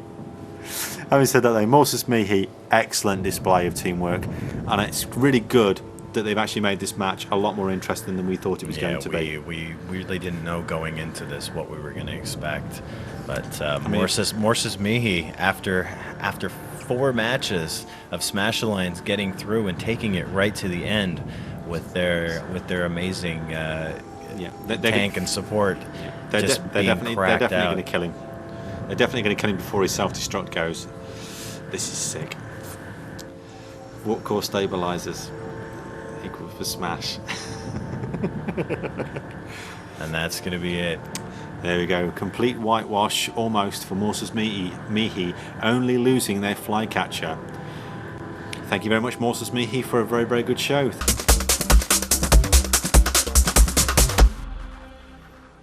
Well, that's quite impressive, really. Smash Alliance not really up to what we're doing. There's only one thing we can say to Morsis Mihi, really, isn't there? Yeah, live long and prosper. Nice work, Morsis Mihi. I backed them. I thought they did well. They've impressed me. They've grown on me. I quite like them. I believe you backed Smash Alliance. You've highlighted when you got it right. You got it wrong, Stavros. It was still enjoyable to see them die because, quite frankly, they're all boring bastards. Yeah, I believe they lost I got something out of it either way. Yeah, it's just nice, when they just died. And also, what was that self-destructing a ship at the end? It was just a bit. That's what it was. Yeah, I thought it was quite crap, really. So no marks for them. In 2 minutes. Well, they did kill him quite quickly. Boo to Smash. I'll set my fan club on them immediately, flaming them on the forums. In caps. In caps, yes. They actually get kicked out of my fan club if they speak not Enough in caps. about you, I'm afraid. We're here to comment on the tournament. We'll do Stavros online, which others exist. Anyway, Ifni, for a sensible touch, Moses May, they did anything special again, or they were just quite systematic in the destruction? Yeah, I'm surprised actually. I didn't think they'd be able to break the smash tank, but they did. I don't mind being proved wrong because it's nice and refreshing. Saying that, smash poor performance really all rounds. I thought the tank on the Hugin or the Rapier, whichever it was, would have been tougher than it actually was. Seeing it die so easily to a Torp Raven was kind of surprising. You wonder why it hasn't happened before, especially when going up against some of the bigger teams. I mean, they played SCN, and SCN just stood there and didn't do anything. Yeah. So really, I'm disappointed in Smash. I thought, their previous fights they did a lot better, and in this one, they were just a bit crappy. Game, we've got IAC against the Xero Mortis with X-Man and Zod commentating on the match.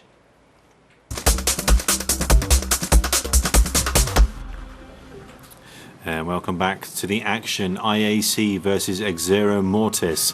Should be a good fight, this one. On the right-hand side of your screen, Xero Mortis fielding a Tech 1 Raven, a Vulture, a Curse, a Flycatcher, and a Harpy.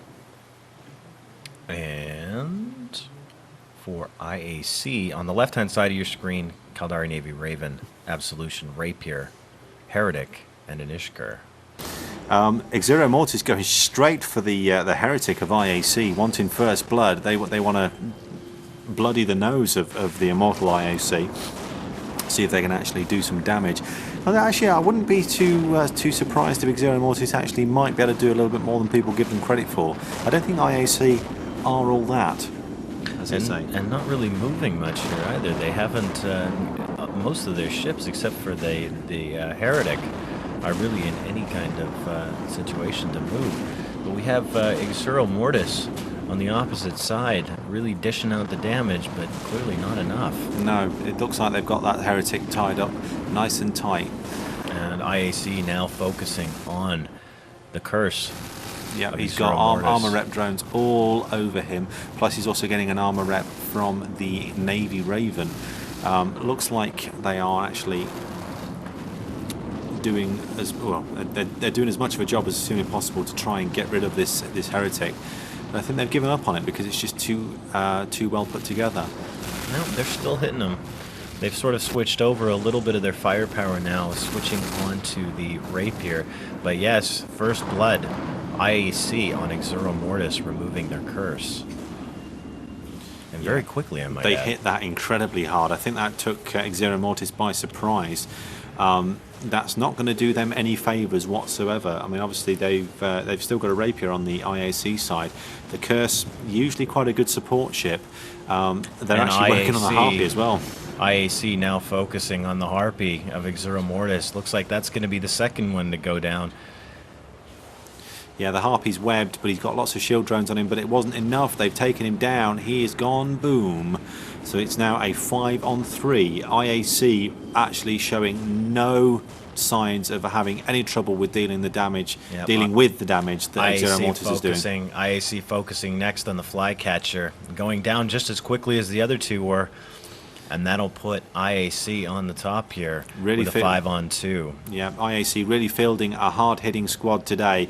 It's nice to see that they're not messing about today like they were on their last match. Demi said that everyone's entitled to a Jollies match, aren't they? And they are.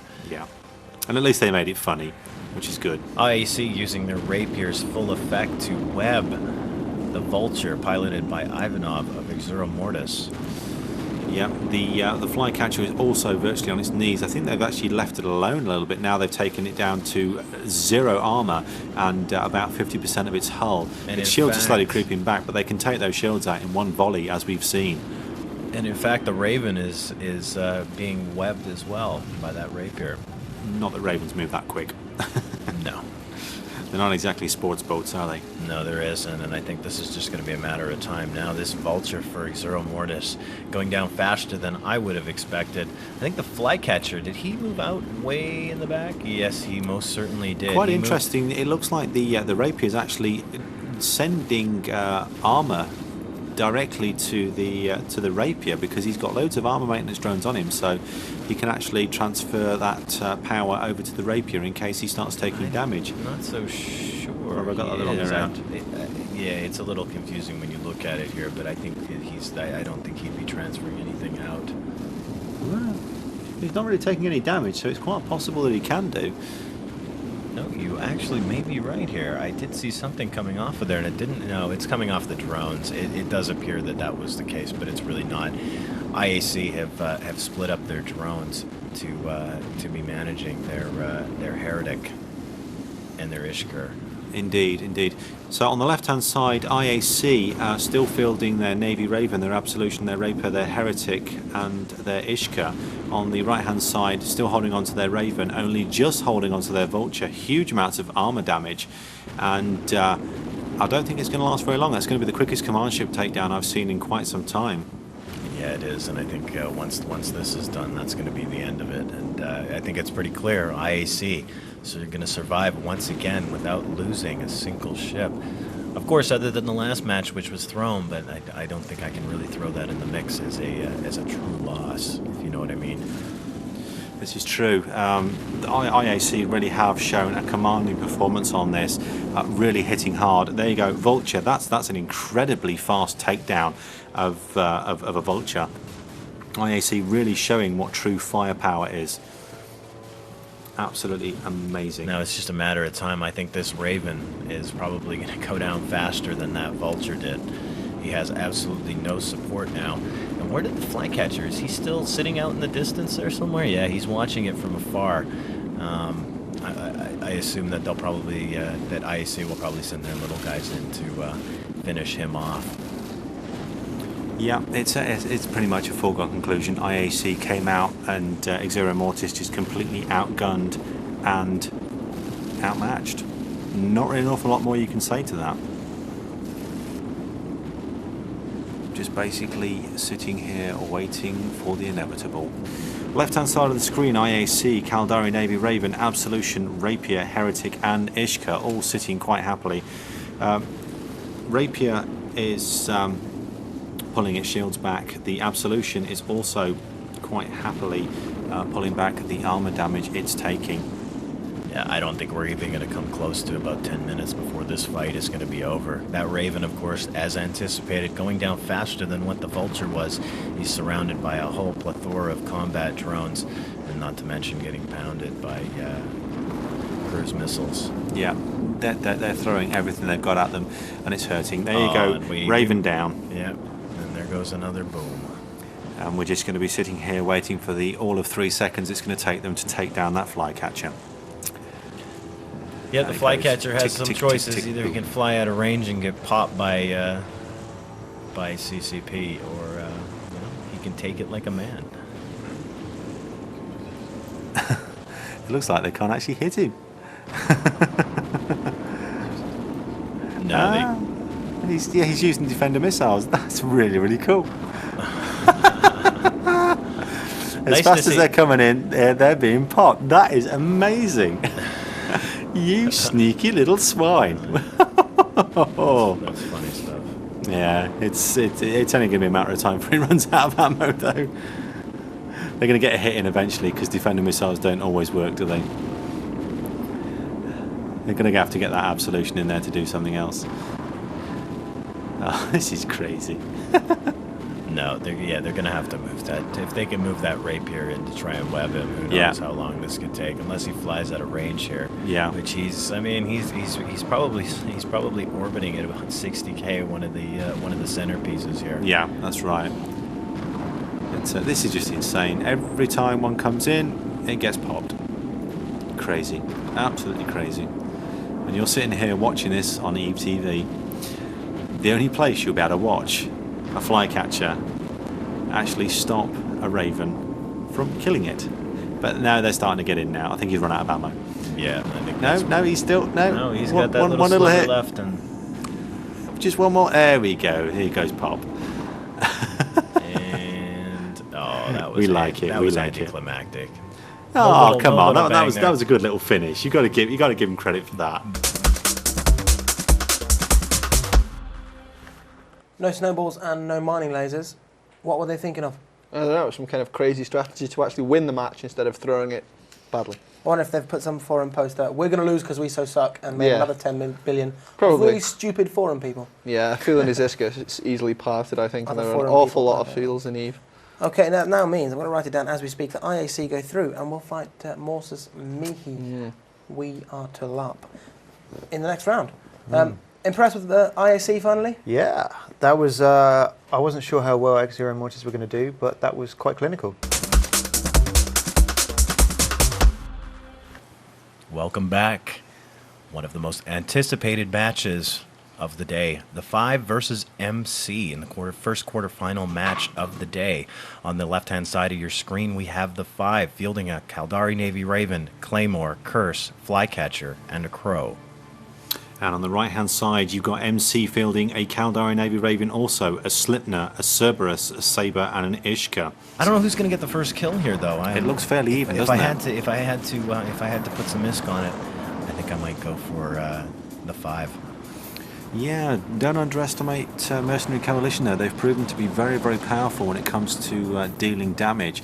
But they don't seem to be dealing enough damage to cope with the 5's tanking. Oh, actually, they have. Whoa, Curse that took was a nice huge wrecking. hit.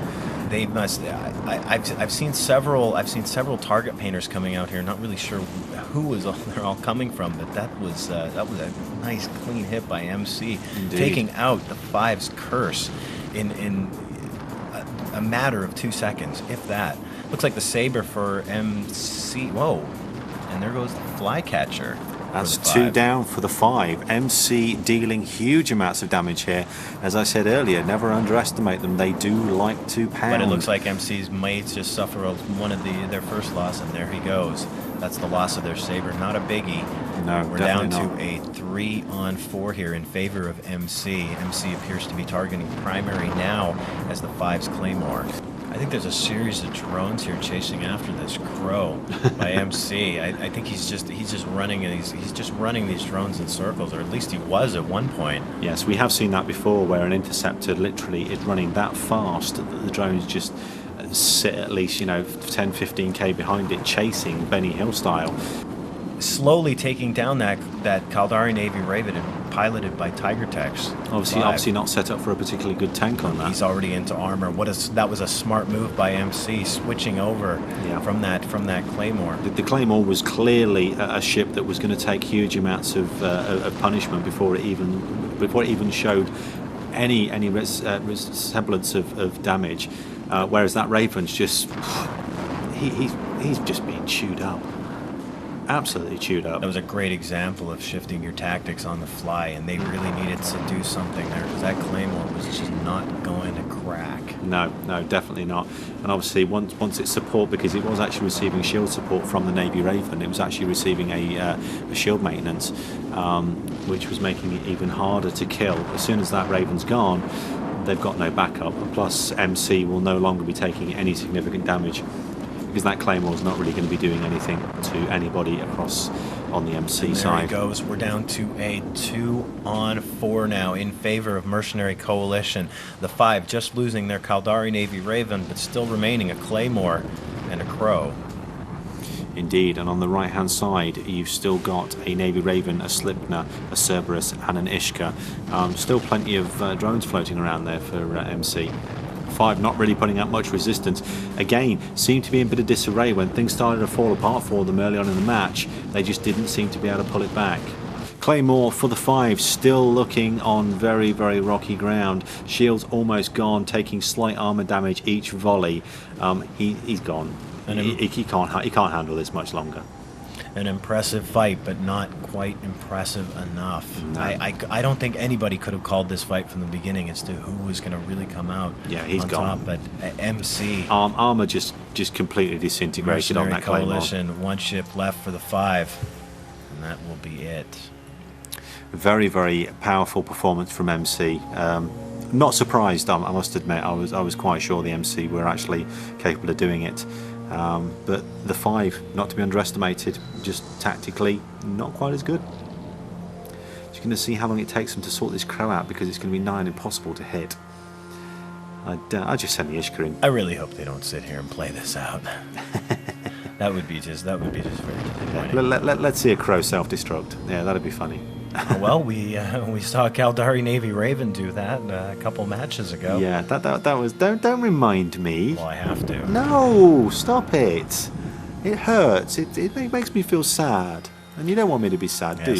someone had sent X-Men earlier, Winterblink's latest. Oh yes. Which was what was it? Tech Two tissues. Tech 2 tissues. They come in a solid gold box, and they're also Kevlar plated for when you blow, and you blow really bad.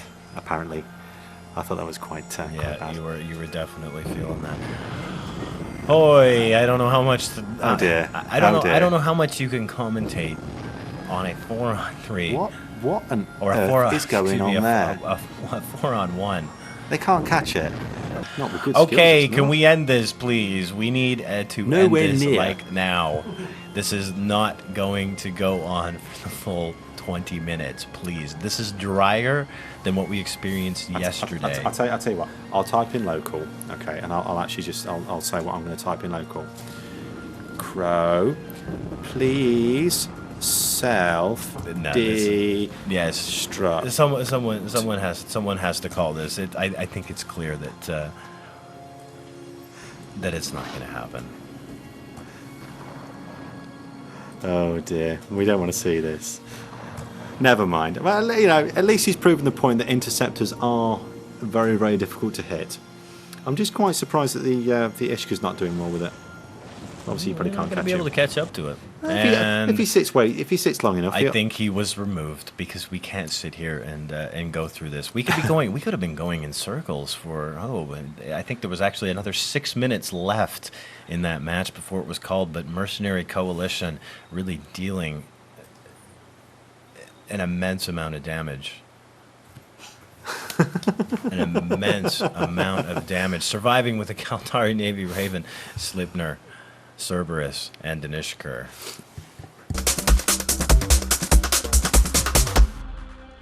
Welcome back to Eve TV. We're now covering the last few matches of the Alliance tournament. Right, well, I'm not gonna pick a winner because, quite frankly, I'm Lazy. Oh no, actually, ASCN want to buy my main and repeatedly hurt me, so I'm gonna go with Stain Empire. What about you? I'm against physically hurting you, so I'll go with Stain Empire also. ASCN, I think. You realise the game with ASCN means you want to hurt me. Yeah, that's fine cool. by me. In fact, you will be selling my main as soon as the break. Yep, I want that billionaires. Okay, Leitari, who are you going to pick? I'd say ASCN. Okay, well, it's 2-2. Let's cut across to X-Man and Zod, who've been doing some great work and have got some more great work to do.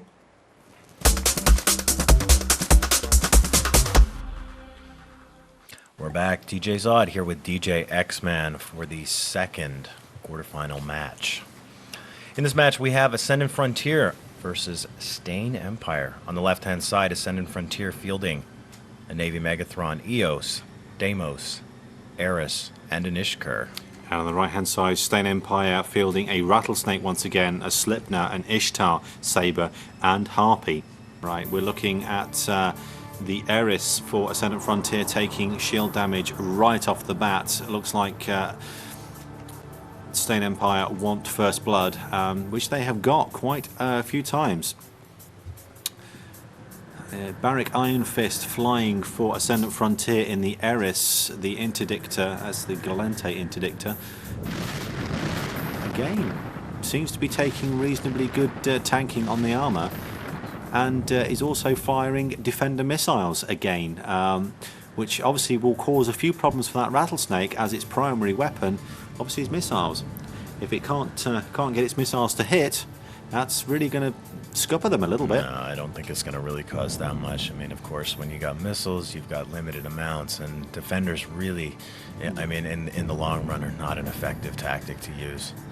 I don't know. They can, if they can stop the Rattlesnake from actually doing any damage to them.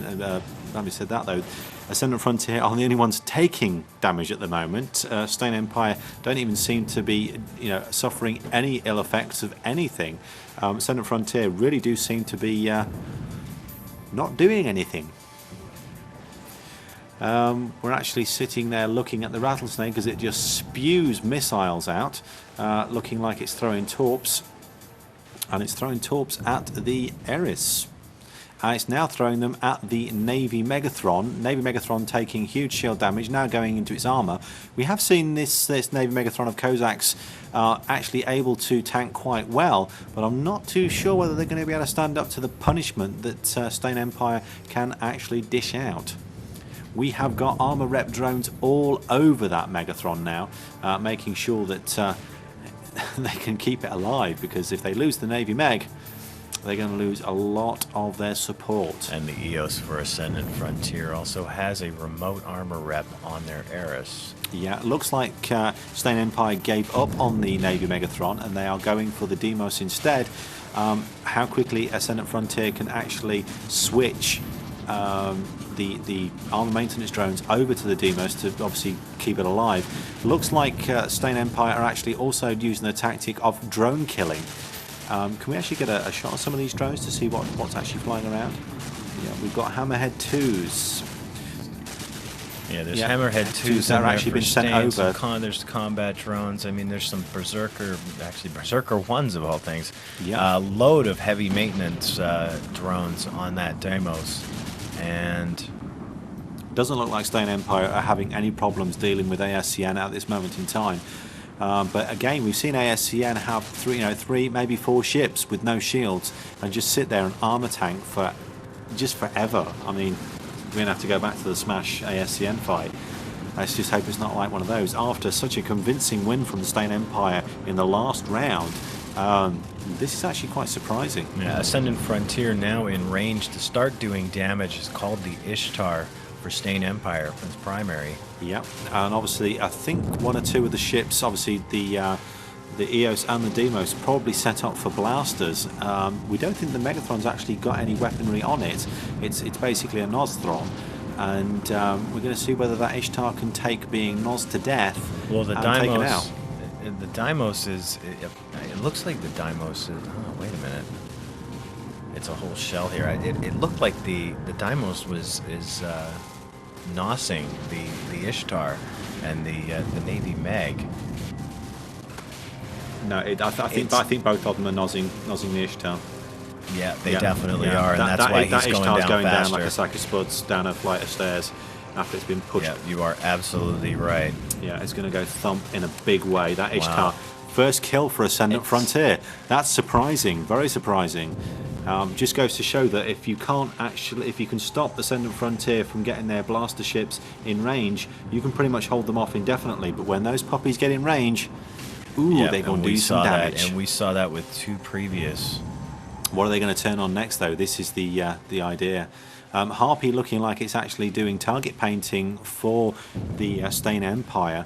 Not really doing a huge amount of damage to anything on Ascendant Frontier. They're all taking chips out of their armor, but not really having much of a problem. But look, we're seeing the Ascendant Frontier Uber tank again. This is actually quite an interesting match. You know, I couldn't call it at this moment in time, even though they have lost their Ishtar. Bearing in mind that Ishtar will be quite a big hit to the Stain Empire because they just lost a huge amount of drones. Whether they were attack drones or logistics drones, either way, it's taken a nice chunk out of their tactics. It has. I mean, in most of the previous matches with Ascendant Frontier, it was all about the web and keeping that Navy Mega back. Yeah, and looks like the Slipner is actually being webbed. Is that being webbed by drones? No, I don't see any web drones out here. No, it's actually being webbed. It's probably being webbed by the Demos, or possibly even the Meg. More likely the Meg, I would have thought. The Slipner for Stain Empire is being taken down at a horrendous rate. This is an impressive display of power from Ascendant Frontier. Very, very commanding performance here. That Demos really doing some damage on that Slipner, and he's gone. No, they've really turned this into absolutely amazing. Ascendant Frontier really showing us what they can do at close range, something we haven't experienced from them. Yeah. But Stain Empire allowing them to get in close, and we are seeing an awesome display of power by them. Yeah, the Rattlesnake is now webbed, and never underestimate the force of the blaster setup. I don't think this was something that's too unexpected, given that what we had seen. I mean, I think it was people had anticipated what they were going to be fielding, and this is what they plan to hold it off. Yeah, Ascendant Frontier It's really working have got for them. people into a false sense of security, haven't they? They thought that they were, Care Bear miners, and they've come out and really shown Once them. again, my pick is proven wrong. I was really banking that Stain Empire was going to come out on top with this. Yeah, and EOS is deal actually enough doing armor damage. transfer to the Navy Megathron to keep it nice and happy, while the Rattlesnake is focusing its fire on the Navy Meg. The Navy Meg is just sitting there quite happily, being repaired remotely by the EOS. Again, classic teamwork. Nice tight teams, everybody knowing what they're doing. This is pure PvP at its best. Exactly what we expected to see on this Sudden Death Sunday. Not forgetting that if you do lose a match, you are out of the tournament. No So- second chances. And in calling it a little bit early, if Ascendant Frontier, which they're in a position to walk away with this, if they do, they'll be facing Mercenary Coalition in their next round. Now that will be a good fight. It will. And All, then, actually, all of these fights are shaping up to be real humdingers. It's nigh on impossible to call them, and we've seen so many upsets. Oh, the Absolutely EOS. brilliant. No, the EOS. We've seen this before with Ascendant Frontier, where, I mean, these guys just drop right down to almost nothing, and then they're boom. right back up again. Well, it's well known that the EOS, if they're properly set up, can take huge amounts of punishment. But we've seen some rather strange setups apparently. The EOS is now receiving a cap transfer from the. Is that the Ishka or the Eris? Ishka. The Ishka is actually giving it cap transfer just to perk him up a little bit. But I don't think that Rattlesnake's going to be able to take this amount of punishment too much longer. No, he's got a large amount of shield damage now, so this is actually very, very good. I'm impressed. A Rattlesnake without much support isn't really going to last long in a situation like this, and we saw that over and over with the Red Skull, where they hung on to those 3 ships, but the only reason that Rattlesnake was really being held onto was due to the support he was receiving from the other 2 cruisers. Yeah, definitely. It's all good fun on this. It's gone completely a different direction to what I would have expected on this battle. I mean, ASCN I'll never cease to be amazed by the different types of tactics they're pulling out, and I think that's what's helping them win, because people just don't know what the hell they're going to do. Well, I think to an extent, yes, but it was all about holding them off before and trying to do damage at range, Yeah. and clearly not working. But Ascendant Frontier really showing us when they get in close the amount of damage they can deal out and taking these guys down. Rattlesnake now losing its shield, and as soon as it goes into armor, we're not going to be seeing that Rattlesnake for much longer. Again, ladies and gentlemen, huge amounts of money on these ships, and they are just going pop for your viewing pleasure on Eve TV. I believe the Rattlesnake, one of the more expensive of the faction ships. Very much so. There's very few of them out there, and Yeah, I believe there's that even the less current, now. I believe that the current cost on them, what they're going for, is approximately, at last check, was somewhere between the ranges of 1.6 and 1.8 billion. But that was mainly due to the rarity and not that they're an overly popular ship. Yeah, I mean, we did see them in the last tournament a few times, and they were used quite well, but they just didn't quite hold out long enough and didn't do enough damage at the end of the day. So it's, this is a good performance. I mean, Stain Empire, really, we can't sit here and say that they've done anything specifically wrong. They've just been outmatched. And they sure have, and I'm not sure that anyone could have called this win either. Ascendant Frontier surviving once again with all of their ships. They still have Stain Empire still hanging in there with 2 other ships remaining, both of their little guys, and an interdictor, which is their saber on the right-hand side of the screen, and a harpy. And there goes the Rattlesnake. Yeah.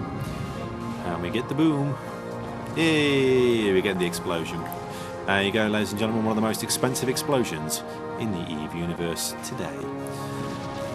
2 more ships left for Stain Empire, Saber and Harpy. This is not going to last very long.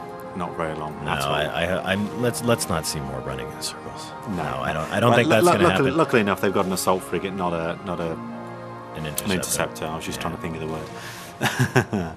Hello. Actually, on the last battle, me and the cameraman were actually having an argument about how fast you can get cruise missiles to go, and it wasn't until I reminded him that you actually get a huge velocity bonus on Ravens, that you can actually get them up to just over 8k if you've got good skills, and that's not counting implants. So I think he could have just about had him, but I wasn't 100% certain how fast he was going. I just didn't want everybody thinking I was a complete noob. Don't you dare. Don't you... I'm restraining myself. He's biting his lip, ladies and gentlemen. He's biting his lip. Ascendant Frontier still sitting on the left-hand side of his screen for tactical overlay. Navy Megatron, Eos, Demos, Eris and Ishka, all sitting quite happy. No major problems in that camp. On the right-hand side, Stain Empire still holding on to their Sabre and their Harpy. Not looking good. Stain Empire pretty much outmatched, outclassed and outgunned. Ref checking in local now to find out if both teams are okay with stopping the match, and if that is indeed the case, Ascendant Frontier will walk away with a win. Moving on to the next round to fight Mercenary Coalition.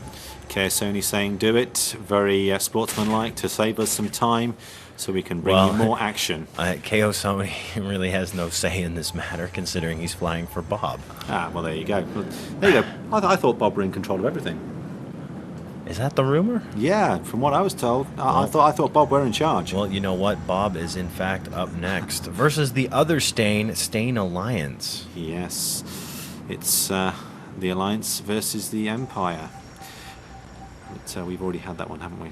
Yeah, they're currently sitting out of range of these guys, and I don't think Ascendant Frontier really wants to go on a goose chase. No, it's not really worth the ammo. No, it's really not, and we haven't seen any matches end like this at all. Alecta actually saying, okay, ASCN win, so I think that's pretty much it. A very, very good win for ASCN. Welcome back. Well, more of the same, really. ASCN fielded very similar setups to earlier on, and it's worked. They just changed the cruiser. They've changed from match to match, but apart from that, it's been very much the same, Ifni. Well, yeah, this is the same tactic they were using in the first 4 fights, and they only really changed it for the last one.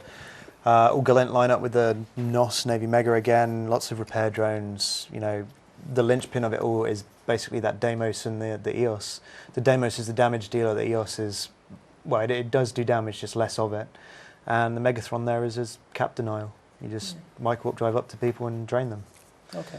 What kind of tactic are we going to see that could stop this Leitari? The team they've fielded has been quite successful throughout. I mean, Smash held them off, but didn't really hurt them very much. What are we going to see in terms of destroying this tactic? If they're going to field all Galanti again, I mean, you can just go tank against kinetic and thermal, because that's of course their main damage type. And I think they were using railguns or blasters. Yeah. I think they're using railguns this match, were they not? Yeah.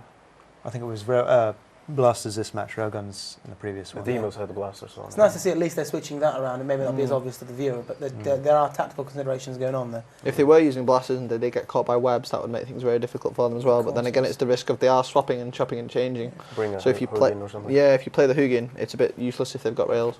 That's the problem we were talking earlier on about. We're seeing a lot of Megathrons fielded in one of 3 roles as a NOS ship, or as a rail ship or a blaster ship. If it's a blaster ship, you've got to get there and you can be held at bay. And if it's a rail, and the same with a NOS ship, if it's a rail ship, you start at a distance, and the enemy closes in on you. When they get close, you know, it negates the effect of your guns, really. Yeah. Very much so, and we saw that with the third front Lotka Volterra fight. You know, they eventually got Lotka Volterra got up close to third front. Third front couldn't do the damage that they needed to kill off the tanks. Because Lotka fielded the Balgon, if they'd had a Hugin or a Rapier as well, they could have webbed third front at range and then kept them there whilst the Balgon got close.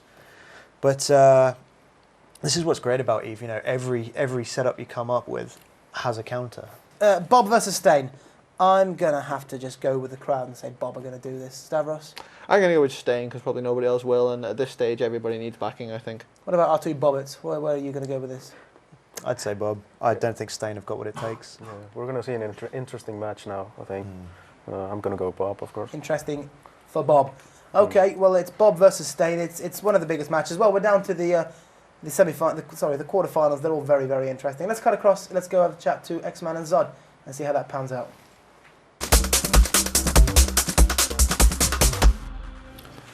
And welcome back. This is going to be a match that we've been looking forward to see Bob in action on the final Sunday again. Bob on the left-hand side of your screen with a Caldari Navy Raven, a Vulture, a Scimitar, a Flycatcher, and an Ishka. We might also note that Bob's Scimitar pilot is actually missing from the screen right now, and he'll be right back. But carrying on, Stain Alliance on the right-hand side of your screen, switching their setup. Now with a Makariel, Sleipnir, Curse, Thrasher, and an Ishkar. Do you think this is going to take long? The Mighty Bob against Stain Alliance? The Mighty Bob. It looks like, I mean, it looks to me that Stain Alliance wants to get up and close and personal with Bob in this match, rather than trying to fight them at a distance, especially with that Makariel. I really don't know what they may have planned in for this. Well, then, to basically give you some information, the Makariel is absolutely bristling, and we say bristling in the true sense of the word, with guns. They are not going to be messing about with that Makariel. It doesn't look like he has anything. In fact, taking a close... Oh, yes, there they are. Yeah, yeah. Now they put them in a funny place on the Makariel. They sort of sit about 2/3 of the way back on the top, and they look like pimples on someone's backside. I mean, the Makariel's such a big ship. It's a matter of, you've got all those places you could stick guns, and you put them there. They certainly want to get up close and personal with these guys. Yeah, they certainly do. Let's see how fast they can do it. Still waiting for Bob's final pilot to come back. And he's back, apparently. And let me get him back on there. Yes, that's Kookman. Yep, so we have on the left-hand side for Bob, Navy Raven being flown by Kea Sony, the Vulture being flown by DB Preacher, the Scimitar being flown by Kookman, the Flycatcher being flown by Gunstar Zero, and my personal favourite, the Ishka, being flown by the one and only TWD. Looks like Bob's going to get the first kill here. Not surprising enough, fielding a Tech 1. Thrasher, yes. They don't hold up very well, do they? No, they really don't. And that's not a surprising first kill. No, not really. Depends on whether the second kill, which it looks like they're going for the Sleipnir of the Stain Alliance. Bob really going for the jugular on this one. They want to see as much hurt as quickly as possible. Just double checking to get an overlay of some of the tactics here. Sleipnir actually being attacked and target painted quite horrendously by Bob. They really don't want that Sleipnir around, and they're making a very good job of making it disappear. I think that was kind of odd, and maybe I don't know what exactly they were thinking by moving the Sleipnir in first. Yeah, to bad handle move. This. Yeah, bad move indeed. That Sleipnir is just being torn asunder. This is really going to throw. I think this is really going to throw them for a loop here. Yeah. Yeah, he's into structure. He's into structure now. Again, another impressive command ship takedown. Wow. And he's gone. I don't know. I really don't understand what Stain Alliance was thinking when they did that. Yeah, that's just crazy. That just doesn't make any sense whatsoever. Again, throwing your command ship right into the middle of 5 enemy ships. It's crazy, absolutely crazy. Makariel and Ishka, and obviously the Curse, not forgetting the Curse for Stain Alliance, still alive. That Makariel has now been called primary, not unsurprisingly. The Curse doesn't really prove any real danger to Bob, because obviously the Curse is not really going to be set up for damage, it's going to be set up for nozzing. Stain Alliance really not showing very well here. Bob literally just tearing them to pieces at will, just picking who they want to die, and instantaneously they're dead. That Makariel is just being taken apart. Well, they're going to leave a big pile of bolts in space with that one, aren't they? Not necessarily. We're not really seeing much on him yet. I mean, the Makariels can really put up with a lot of punishment if they're fitted correctly, and I'm sure that would be the case. Makariel piloted by Shivan.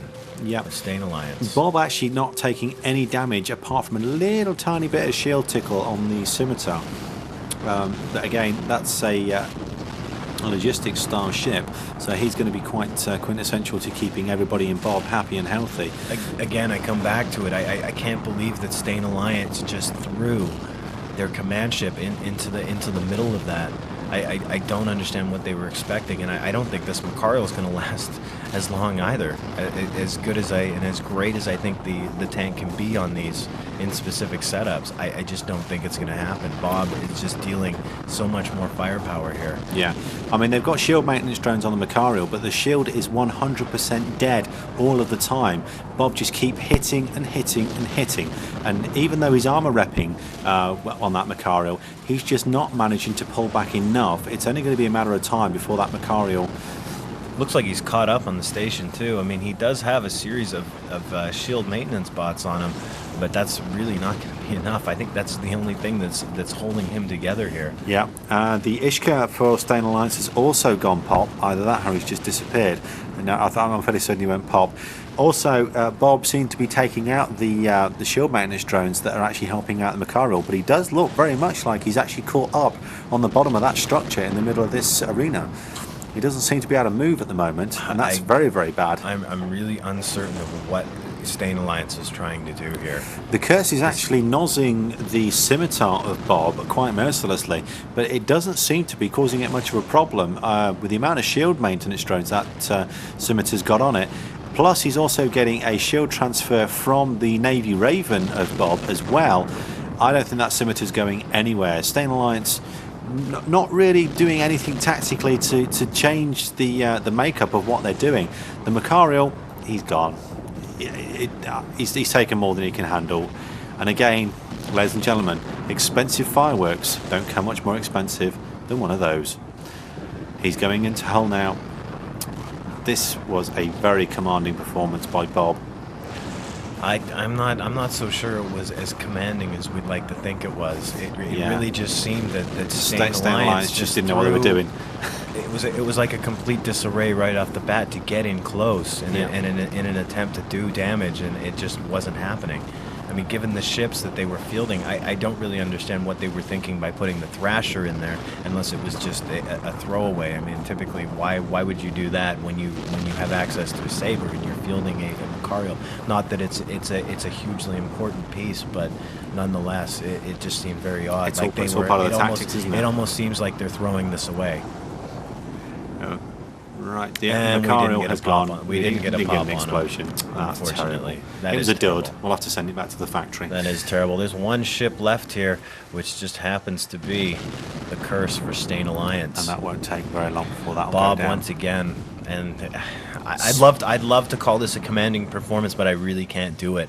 It was mistake after mistake after mistake made by Stain Alliance. Complete disarray on their front. And complete disarray. I mean, this just left Bob in a position to rip them to pieces. Yeah. In a very little amount of time. They saw an opening, they walked straight through and stood on their heads. Plain and simple. If you see a weak spot in your opposing team, you'd be silly not to take advantage of it. So it's just a matter of time before he goes down. Bob surviving once again, losing 0 ships with a Caldari Navy Raven, Vulture, Scimitar, Flycatcher, and an Ishkur. Yeah, that curse has just gone pop. Little bit of armor left and just literally ripped its hull to pieces. And we get a pop at the end. Goodbye. I don't want to repeat myself here, but it was just very extremely poor, and I wish we were actually doing interviews so we could get on and find out exactly what they were thinking. I'm wondering how that interview would go. What were you doing? Something along those lines. So there you go, Stain Alliance, no longer the Stain Alliance and just a stain in space. That it is. Bob being the winners with a full fleet, Caldari Navy Raven, Vulture, Scimitar, Flycatcher and Ishka.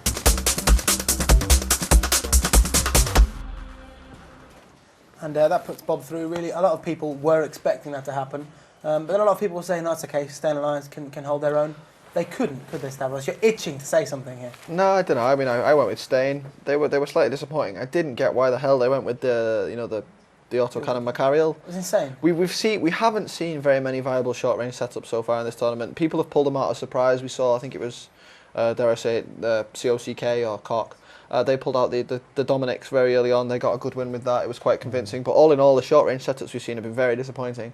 And I think a lot of people have just got scared off playing them because they've seen the effectiveness of the Mimitar ships with the Weber bonus. Well. I think definitely we're going to see a final with 2 Ravens. I mean, unless Ascension can pull their all Gallant shindig together and beat MC. I think That's the gonna be Raven tough is as well. Raven is definitely looking like the solo pwn-mobile of the tournament. Really, I mean, we talked to Tuxford about this on one of the, was it the first day or the second day we had him First on the evening couch. we had, the first late show. And it's definitely there can be no real debate about it. It is the ship of the tournament. this And situation, in this situation, don't get me wrong. I mean, they should nerf them anyway. I don't know why. Because you're a Ma. Because I'm a Ma, yeah, obviously. But this is what we're talking about earlier on. yeah, Again, I think this tournament just lends itself so well to the Raven because Well, of it the is a damage Caldari types. tournament. You know, it's like the damage types, the shield tanking's more viable, a ton of stuff, and I think that's what we're seeing. The Bob strategy is very, very impressive as well. I mean, they've got the scimitar, the support ship, is it? yeah. It's this big, isn't it? Yeah, it's teeny tiny. Yeah, it's got like teeny tiny sig radius, and that there's vicious rumours going around that the guy might be even fitted with implants to reduce that further, and that's the real linchpin of the entire fleet. It seems like, and it's getting hit, and for like 0.2 damage. sod all isn't it? damage Yeah. basically. So what you effectively got is the thing that's holding your fleet together cannot be hit, and I have no doubt that the rest of the ships are equally well as tanking if they need to be. So it'll be I'm really looking forward to see if the winner of the match we're about to see now can pull anything out of the hole and beat Bob. Otherwise we'll be seeing Bob in the finals, which I think is Again. yeah. God, don't sound so chuffed about it. Like, oh yeah, my alliance in the final. Something they were talking about, with the short range setups don't work. Reason being because again they start at 50k apart from each Yeah, other. they have to chug all the way over to get into range, and obviously, I mean, if you're the Raven and missile bolts in general function equally well at any range. Basically, what you've got is they fire a stream of missiles, and once they take a lag time between you firing and the missiles hitting, of course. But once they start hitting, you've just got a constant stream of pain. Now, if you're in a short range missile boat, you have to trundle out all the way to get in range, be it 5-10 clicks on autocannon, something like that, maybe a bit less. Well, they've got a long fall off, so you can start hitting, but Yeah, you won't do somewhat a load of consistent. the damage is yeah. going to increase as you get closer. By which time they're going to have taken chunks out of you with missiles, webbed you, nosed you, and done God knows what else to you. And also, I mean, Kick the crap out well, of unless your entire fleet's moving with you as well, you're out there in the middle of nowhere on your own. Yeah. So I think because of the range, the short range setups we've seen haven't been horribly viable. Of course, Not to say, of course, that the short range setups aren't great in game, especially. Oh, I when you're mean, looking at we've gate counts, seen what jumps. happens when they get into range. I mean, we Yeah. saw. I think was it clipped wings in the Megatron with the blasters? It was actually Xian. Was it from South Xian Front. flying the Megatron that time? And he got into range of a Raven, I think it was, and just chewed it apart. I mean, we all And, remember the old Gangeddons as well. I mean, Yeah. they're not as good as they used to be, but they're still pretty mean. Quite viable. Both Um, mega pulses. And autocannon Macarios, in theory, Yeah. are also they're very whip good. into It's just you things. have to get into range, and I mean, also as soon as you fit, you put your micro warp drive on, and you've got that's another module on there that you've got to consider if you want to get into range faster, and then you've got to start And any considering micro all warp these drive trade-offs. gimps your tank anyway. It's going to be very difficult to take any damage if you've got a micro on. It swings and roundabouts really, but I mean, definitely the thing we're seeing in a lot of the predominantly winning teams is just sitting at range with the Raven and firing a lot of missiles at people. It really is. I mean, it's interesting to see a team winning without having to resort to a Hugin or a Rapier. And I'm curious to see what will happen when they come up against a team that has got one. Like if IAC go through after fighting Morsus Mihi, they're going to have a Rapier. And I'm curious to know which of the two setups is more viable. I mean, like we've already said, Kookman, I think, is in the cruiser with the smallest sig radius and then has halos on top to further reduce his sig radius. Perhaps that's unconfirmed. Okay. Rumour has it. Rumour We has haven't it. done this a lot today. No. We should do that some more.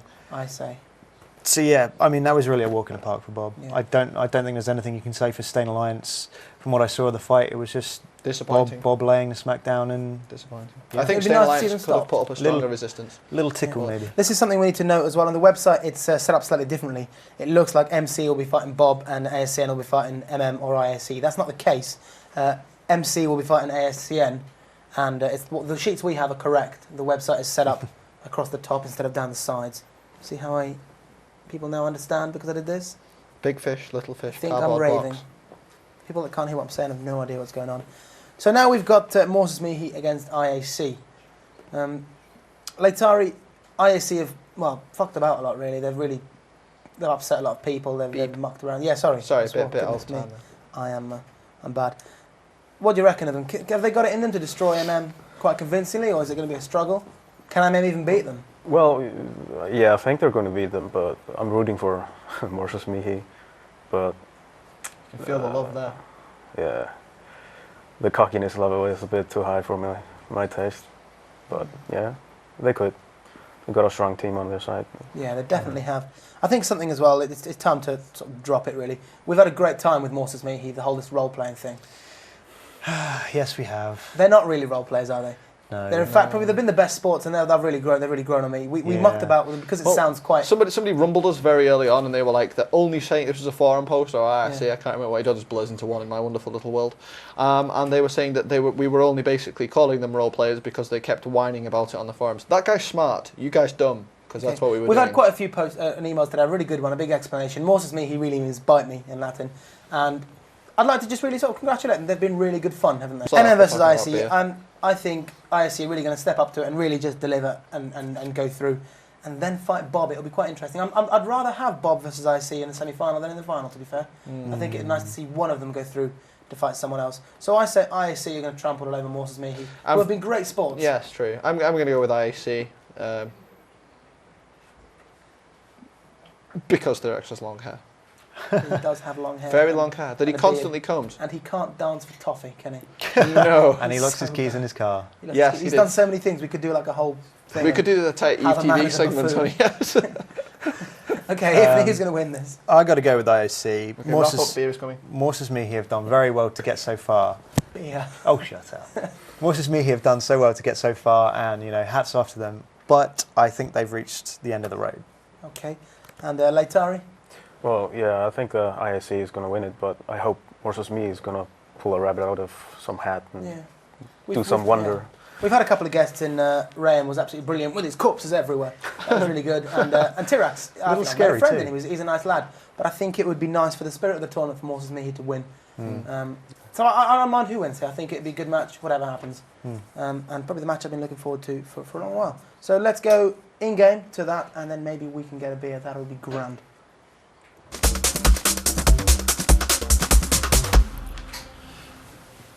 This one should prove to be an interesting fight. Morses Mihi versus IAC. On the left-hand side of your screen, we have Morses Mihi fielding a Caldari Navy Raven, Absolution, Zealot, Flycatcher, and a Harpy.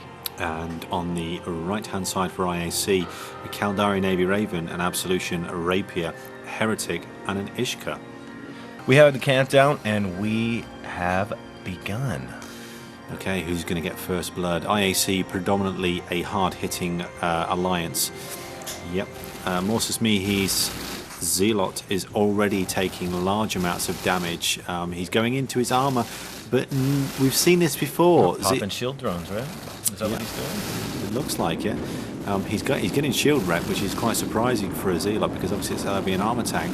He's down and right back up again. IAC has been very effective with their drones in keeping their teammates and especially their smaller ships repped up and ready to go. Also, the Raven. We're looking at IAC's side here, aren't we? Just double checking. Yeah, Jim Rayner's Raven is also sending armor rep over to the Heretic. Yes, that's right. I was just thinking the name of it again.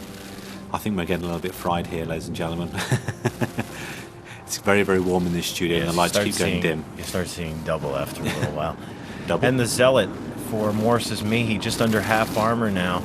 Not looking too good. I think IAC may end up getting first blood on this. And it'll be a very prominent first blood as well if they take that Zealot down, because they've proven to be very, very good ships and extremely hard to kill, especially when being maintained with armor transfers. And IAC effectively removing the armor maintenance drones that are surrounding. He's right back up. That are surrounding that Zealot. He's right back up. Did he receive? I didn't see if he received a remote armor rep from somebody else. Yeah, he's being looked after by his teammates. It's quite a close-knit community on the Morses Mihi boys. IAC really taking damage now on that Rapier, and to believe you me, that is the ship that they want to take down first if they want to actually win this match. If they can do that, it could. But I don't think it's going to happen. The Zealot trying to run back to his group here. He's now into structure. Only a couple more hits with these crews, and he's going to be done. And holding on by his fingernails. He's just about doing it. Oh, he's gone. Zealot, first blood for IAC, taking out the Morses Mihi Zealot.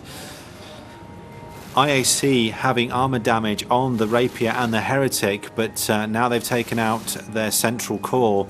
I think Morses Mihi may have major problems on this. IAC now turning all of their attention on the Flycatcher and making short work of it. It's being ripped to pieces. Absolutely terrible. IAC definitely not messing around. They're not throwing this one, very much like the last match we saw. Yeah, they're showing IAC showing a little bit of fatigue, but really nothing that's going to affect what they're doing here and how hard they're hitting. The Absolution piloted by T-Rex Thork moving in just a little bit closer so we can get a better handle on removing this Harpy. Actually flying this Harpy is armor tanking for all it's worth. IAC's been very effective in removing their drones, and that's where I think a lot of this strategy was lying around with Morses Mihi. Definitely. Morses Mihi pretty much just outgunned on this. I mean, they've proven very, very good in the tournament so far, and you can't take that away from them. But what you've got to bear in mind at this moment in time, ladies and gentlemen, is we are now into almost the semi-finals. It's going to be the final four, and these are the four best sets of pilots from all of the alliances. Harpy for Morses Mihi now gone pop. It's 5 on 2. Morses Mihi, Caldari Navy Raven, and an Absolution. IAC is moving in close for the kill now. That won't be long before that Absolution is gone. Being called primary, piloted by Rizzi of Morses Mihi. Morses Mihi on the left side of your screen, still fielding 2 ships, Caldari Navy Raven and an Absolution, which is going down extremely fast.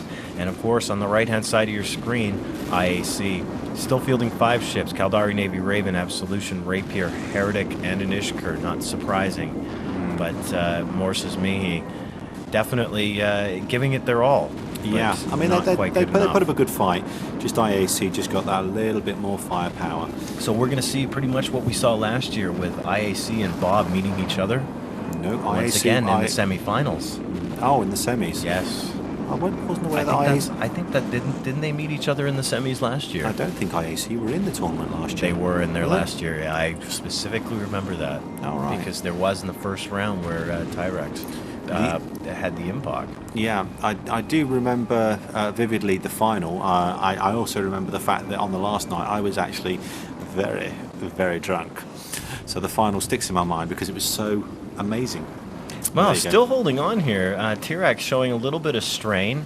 I think, no, the cab transfer from the Heretics going to the Raven, but his buddy circling around. It looks like the Heretic as well as the Ishkur providing support with remote armor reps. Actually, who is that as well? That is Uvi Savisalo in the Rapier for IAC providing support as well.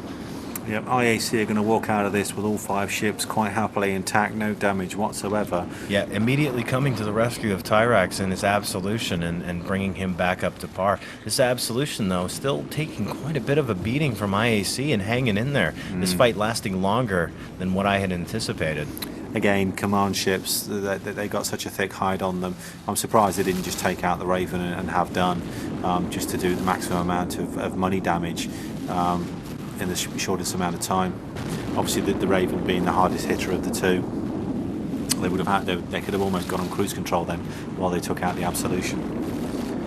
But yeah, that's pretty much what we expected to see from IAC. Even though we would have liked to have seen Morses Mihi maybe do a little bit better. That's right. What Lamond has said here is that's right. IAC now is what Rock was last year.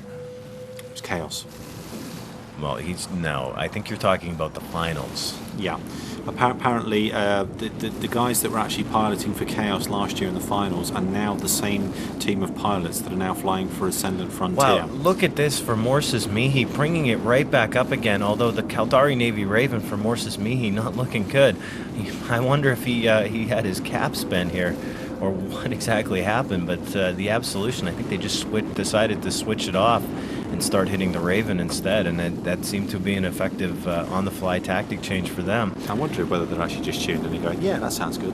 I don't know. I really don't know, but I mean, I really think looking at how much fatigue IAC on the right-hand side is showing in this round. This has probably been one of their toughest fights so far. Definitely. But they had quite a lot of trouble taking that Absolution down, but now they've got no support at all. It's only going to be a matter of time before they rip him to pieces.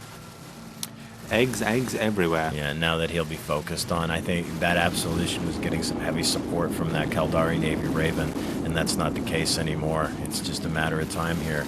I think we're going to be down to probably under 30 seconds, and he's going to be gone. Do you know what? Seeing all these eggs flying around really makes me want to go and make an omelette. And Food. I Sorry, know. I'm drifting off there for fluffy omelettes. We need some fuel here. We're running a little bit low. I was going to say But we're Pepsi and still- minstrels is not good for your metabolism. but we're still going. Yes, a 100% sugar diet. Oh yes. So as it looks We're not here, wired. the absolution on the left-hand side of the screen from Morsis Mihi now into structure, and he is gone bye-bye. Over and out. And that is yet another win for IAC, surviving yet again Caldari Navy Raven, Absolution, Rapier, Heretic, and Ishkur, and they will go on to the semifinals. We've got MC versus ASCN now. I'm going to go MC. The couch, are we all decided on this? MC? I'm going to go SCN just for the giggles. I've been wrong a lot before, so I mean, there's only 3 games wrong to go now, so I don't care. 4 games. QA versus I'm also wrong at maths. Oh no, that's slightly cheeky. But yeah, I'm going to go with ASCN. Okay. I'd say MC. I think they've got what it MC, takes. Okay, well, the Bobbits are all going with MC, as am I. Stavros, our local celebrity, is going to go with Trendsetter, not a trend follower. transsexual. Our local transsexual is going to go for ASCN. So let's go in game and get away from all these horrible, horrible people.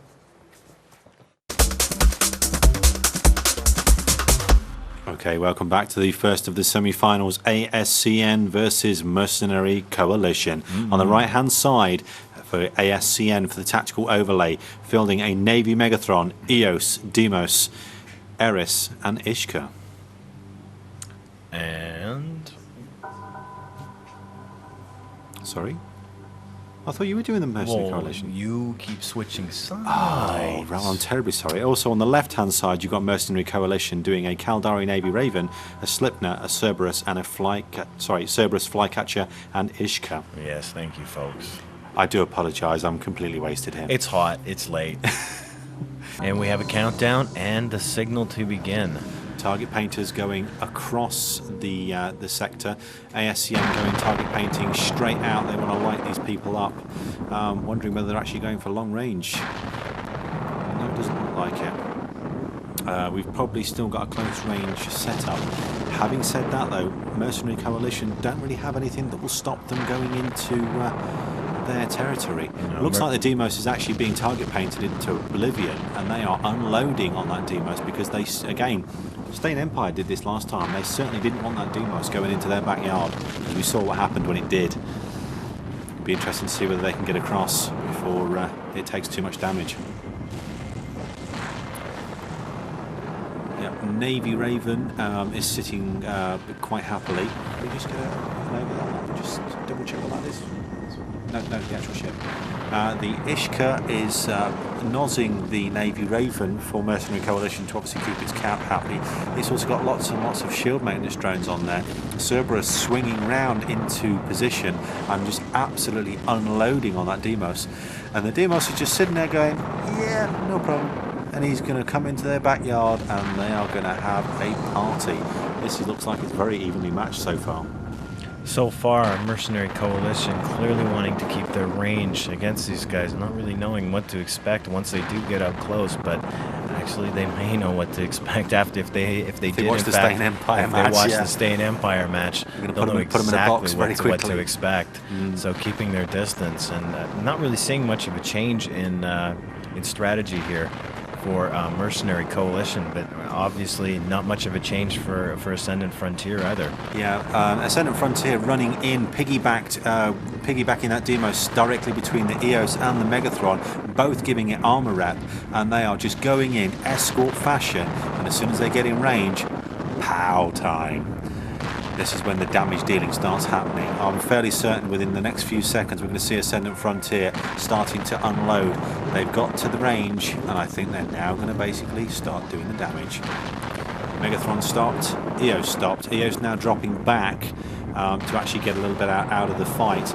Demos still taking huge hits from Mercenary Coalition and just shrugging it off because he's being given huge amounts of armor rep by the Eos and the Navy Meg. Not actually too sure. We're not seeing any guns on the Navy, mate. No, they may just have this Deimos down, but he is in fact sticking close. Yeah. So has Ascendant Frontier lost a ship in a match yet? They did. I think they actually lost the. They didn't lose the ship last time. I think they lost the Ares on the last but one. Yeah, they've never lost any of their big boys, as much as we thought they were going down, and typically the brunt of the fire being taken by that Deimos. But quickly, Ascendant Frontier coming to his rescue and getting them right back up and into the game. Yeah, Ascendant Frontier holding their own, even though they've literally stepped right into the middle of the battle. You've got to give them props for the fact they've literally just waltzed in there, broadsided everybody out of the way and said, "We're coming through, have it." That's what they're saying. Wow, Cerberus for Mercenary Coalition, not looking in too good shape there, sitting just under half shields now. This is what happens when you get a Deimos versus a Cerberus, and the Deimos gets up close and personal. They're doing it gangster style. They're going right in their face. It worked last time against Stain Empire. Stain Empire were extremely hard hitters. Ascendant Frontier might have the tactic to take down MC. It's going to be an interesting one. Let's see how it swings. That Cerberus is taking huge shield punishment now, a lot more than it can actually handle. They are literally unloading on it. If that Cerberus goes pop, MC are going to be in trouble. Because we saw it last time, they took out the hack, they then turned on the Raven, and I think it's going to be the same again. Surprising Mercenary Coalition haven't actually looked at that and tried to figure out a way to solve the problem. You'd have thought they'd have had some form of webbing. It actually looks like the Cerberus is being webbed, so it can't get out of range. Yeah, focused by Mercenary Coalition switched over to the EOS now, trying something just a little bit different. They may have to continue to switch their targets to try and take the focus off one to the other. But definitely hitting hard on that EOS, but still Ascendant Frontier coming back and bringing him right back up to full. I don't think that's actually going to cause a huge amount of problem. Obviously, the EOS being properly set up, it should be able to tank quite well. Plus, don't forget they've got a Nos dummy, sorry, a Nos Megathron there, who's just basically shoveling armor rep straight into that EOS. Plus, the EOS has armor rep drones all around it. Cerberus is actually taking fairly static damage and holding on, but for how long? The Deimos is actually pulling his shields back now. His armor is back to 100%, and they just can't seem to break that tank on that EOS. But it's very, very, very evenly matched. If I say very once more, kick me in the shins until I go ouch. A fantastic battle so far. And if you're just joining us, on the left-hand side, we have Mercenary Coalition fielding a Kaldari Navy Raven, Sleipnir, Cerberus, Flycatcher, and an Ishkar. And on the right-hand side for Ascendant Frontier, Navy Megathron, EOS, Deimos, Eris, and Ishkar. The EOS is still holding on quite happily to its armor. It's being assisted wonderfully by that Megathron. They're still pounding on that Cerberus, but the Cerberus just won't go down because he's got far too much drone support. No, he hasn't got drone support. He's actually being attacked by Tech 2 Valkyries. Those Tech 2 explosive medium drones, if I'm not much mistaken. He's also being nosed mercilessly, so it's only going to be a matter of time before his cap gives out and he actually starts to go down. Ascendant Frontier switching over to Mercenary Coalition's Flycatcher. Because I think the Flycatcher is actually taking out their drones. Ascendant Frontier, excuse me, gets first blood on Mercenary Coalition. A small ship, but still a ship nonetheless. Yep. But Mercenary Coalition still putting all they've got into the EOS. Yeah, and it's holding off quite nicely. The Megathron's still giving armor rep, and I know why they took out the Flycatcher, because it was actually popping the logistics drones that were helping the EOS. But again, this comes back to also, I mean, this is a similar thing that Smash Alliance was doing, but the one difference here is that Ascendant Frontier has a better damage output than what Smash did.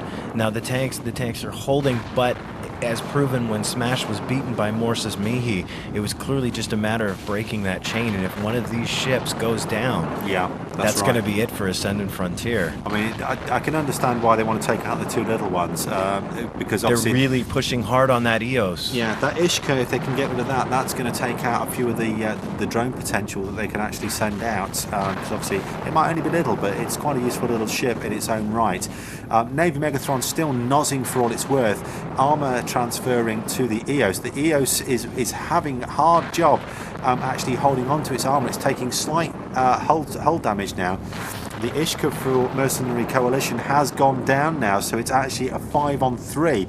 If they can actually take this Cerberus out, the tables will be completely turned in ASCN's favour. It's really just a matter of whether that EOS goes, and if that EOS entering into structure now, barely hanging on. Yeah. Just Ascendant Frontier really fighting on this, but this really demonstrating the amount of power that Mercenary Coalition can deal out. The EOS just pulled back a huge chunk of armour. That was an impressive tank there. They must have literally changed up every single thing they'd got, and they are hammering the hell out of that Cerberus now. The Cerberus is going into armour now. I think they've pretty much broken the tank on the Cerberus. He's been nosed to oblivion. What an amazing fight between this battle cruiser and the hack. Yeah, this is quality PvP. Just what you want to be seeing on EVE TV. This is what EVE TV was created for. It's what it lives for. Cerberus now going into hull. The Cerberus will go down, and I think Mercenary Coalition, here's about half a dozen nails. Seal your own bolts, boys. And that's it. The Cerberus for Mercenary Coalition is gone. Mercenary Coalition on the left-hand side of your screen still has 2 ships left, Caldari Navy Raven and a Sleipnir, but I don't think it's going to be enough for what Ascendant Frontier has left, which is all 5 of their ships. And it was a battle for that EOS. I'm wondering whether... pulled back a huge chunk of armour now. I think the EOS might just about be able to save himself from oblivion there. The EOS was really taking a pounding. Taking out that Cerberus has really helped Ascendant Frontier in a big way. Cerberuses are not nice things when you're being hit by them. Yeah, it was really the Cerberus that was dealing the brunt of that damage to the EOS. And it was just a matter of time of who was going to get out first. And unfortunately for Mercenary Coalition, they lost one of their key damage dealers. It does actually look like ASCN are now turning on the Sleipnir. Quite a surprise. I would have thought they'd have gone for the Raven first, because the Sleipnir would have been not necessarily the primary kicker on this. The EOS has pretty much pulled its armour all the way back up now, and the Eris has taken a little bit of damage, but nothing of any consequence. Pretty much everybody in the Ascendant Frontier camp is now pulling themselves back up by their bootlaces. The Sleipnir is now going into armour, and it looks like it's all over for MC. Amazing. Referees have given us a time of 20:47 until match ends, but I don't think we're going to be getting around that far, especially with this Sleipnir for Mercenary Coalition now gone. Mercenary Coalition down to 1 ship. Ascendant Frontier. Yeah, if I had to guess, I'd say 3 minutes flat. Pretty much, if it takes that long to take down that Navy Raven. If 3 minutes. Again, Ascendant Frontier never cease to amaze. You think they're going to do one thing, and they come out and do another. But what baffles me is Ascendant Frontier pretty much came out and did exactly the same to Mercenary Coalition as he did to the Stain Empire. They literally came out and kicked them in the nuts. They did, and whoever they end up fighting in the end, and this is going to move them into the finals. And we still have one semifinal battle after this between Bob and IAC, and that's going to determine who Ascendant Frontier. All I can hear in the background is Cartman shouting Rochambeau, Rochambeau. I'm going to go first. Ascendant Frontier really doing the damage to the Jules. Yeah, pulling it off. And didn't I select these guys as my underdog pick? What, MC? Yeah, no, Ascendant Frontier. No, I did, because they're my team. Oh, I think I did too. No, they're mine. Okay. They were my underdog pick. Oh, here come the snowballs. And here comes the snowballs. Snowballs from the Navy Raven. That's okay. I think he was saving the best for last. And if you're going to go down in a hail of snowflakes. That they are. A great fight, probably one of the best we've seen so far in this tournament. Very entertaining. Congratulations to Ascendant Frontier for moving ahead, and congratulations to Mercenary Coalition for providing us with a fantastic fight. Do you know the only thing that I really, really don't like about the end of this fight? What's that? You're going to blow up another Navy Raven. Tragic. Absolutely cry again. Tragic. It's terrible. I hate to see them die. And then the cameraman just smiles and says, I've got half a dozen in my hangar, and no, you can't have one. Because he's horrible. But he's still going to get lots of beer because he's quality on the camera. Absolutely quality. And he's a nice catching big snowballs, nice. Bang. Ascendant Frontier A big upset for Mercenary Coalition, not destroying a single ship, even though there was a massive battle between that Cerberus and the Eos. Side of your overview, we have IAC with a Caldari, Navy Raven, Absolution, a Rapier, a Heretic, and an Ishka. And on the left-hand side of your screen, we have Band of Brothers, aka Bob. Fielding a Caldari Navy Raven, Vulture, Scimitar, Flycatcher, and an Ishkar. Looks like we're getting straight into it. This is what we like to see. I don't think we're going to see any punches pulled on this one. It's going to be an out-and-out butt-kicking fest. So it should make some good TV. Let's see who gets first. That Rapier should help IAC keep some range on these guys, but I'm really not sure what's going to be done here. I'm very uncertain about it, and I think a lot of others are as well. Well, bearing in mind that the top 2 ships that Bob are actually fielding are actually missile boats, I don't really think it's going to make an awful lot of difference if they've got range or not. Range only matters if you've got blaster setups. Blaster setups, stop them in the tracks, they can't do chuff. Heretic for IAC seems to be being called primary. Bob obviously going for first kill. Heretic is basically taking it quite happily. Armor maintenance drones all over his butt. And the Flycatcher for Bob also being called primary as well, and also a little bit on the Ishka. I don't think IAC actually know whether they want to go for the Ishka or the Flycatcher first. No, I don't think either team really knows who to go for first here. And that's bad, really, for these two teams. Going for the little guys first. I mean, it seems to make the most sense right off the bat, but. Yeah, I think it may be just a matter of time, but feeding these guys cap and on armor and everything else is just, it's too easy. Yeah. But at the same time, when you look at some of the bigger boys, I mean, it's going to take a longer time to take them out. This could be one long match. Yeah, I do hope not, though. I mean, I've actually come to expect Bob to be ballsy, to literally go out there and go, yeah, we're going to kill you. Bob moving back here, trying to put some distance between themselves and IAC. IAC moving in just... Are they holding at the center now? Yep, I mean, the Heretic is actually... it's got oodles and oodles and oodles of shield maintenance drones all over it. Arm maintenance drones, sorry. So he's basically going to be able to take quite a beating. We've seen this tactic before, but IAC just don't seem to be able to touch Bob. They are firing at them, but I can't quite see what they are doing. Yeah, the damage per second per rate of repair here is just too great on that Heretic for IAC. Yeah. But really not, of course, looking at Bob's side of it, IAC really not dishing out anything what I would call acceptable damage. No, definitely not. I mean, it doesn't actually look like Bob have a huge amount of drones out either. They all seem to be on the IAC side. Oh, they've got... did they get him? Okie dokie. IAC lose first ship. Heretic down for IAC. Bob get first blood. That's probably not going to change a whole lot here. But even still, IAC has not lost a single ship throughout this. And no, I am not counting their last one in their bracket where they showed up with all Tech 1 ships. So...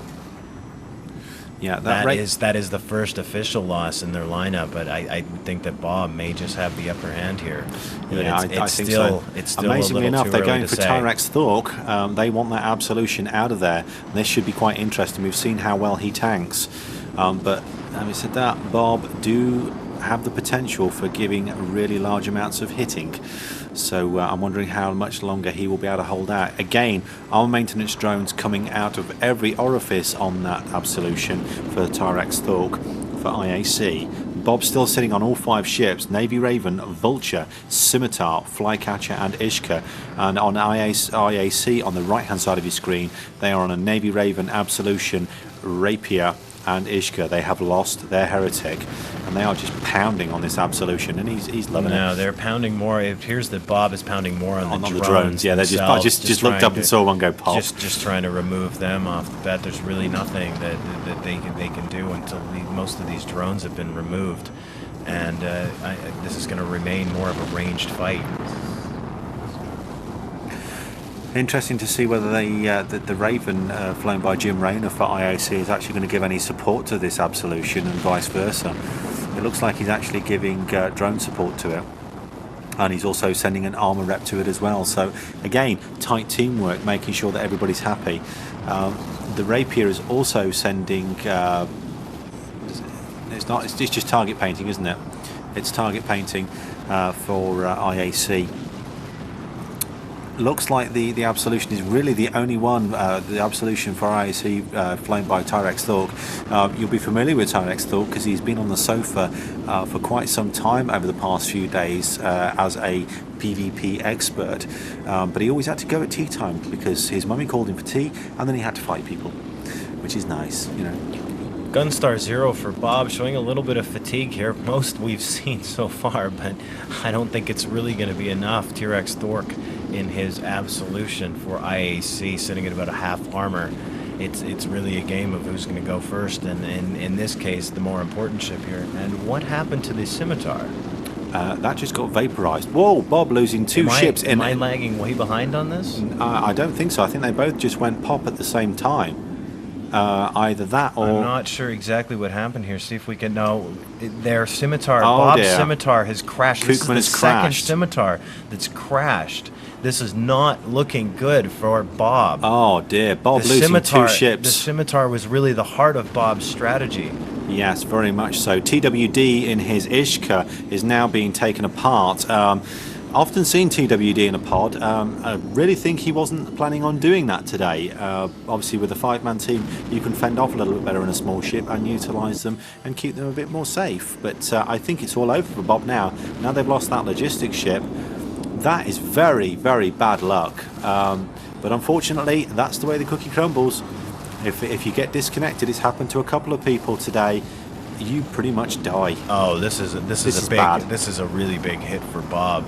That should not have happened. Definitely and like not. I said, that Scimitar was the heart of Bob's strategy. Almost I like don't know linchpin. if he's going to relog back in or what exactly is going to happen there.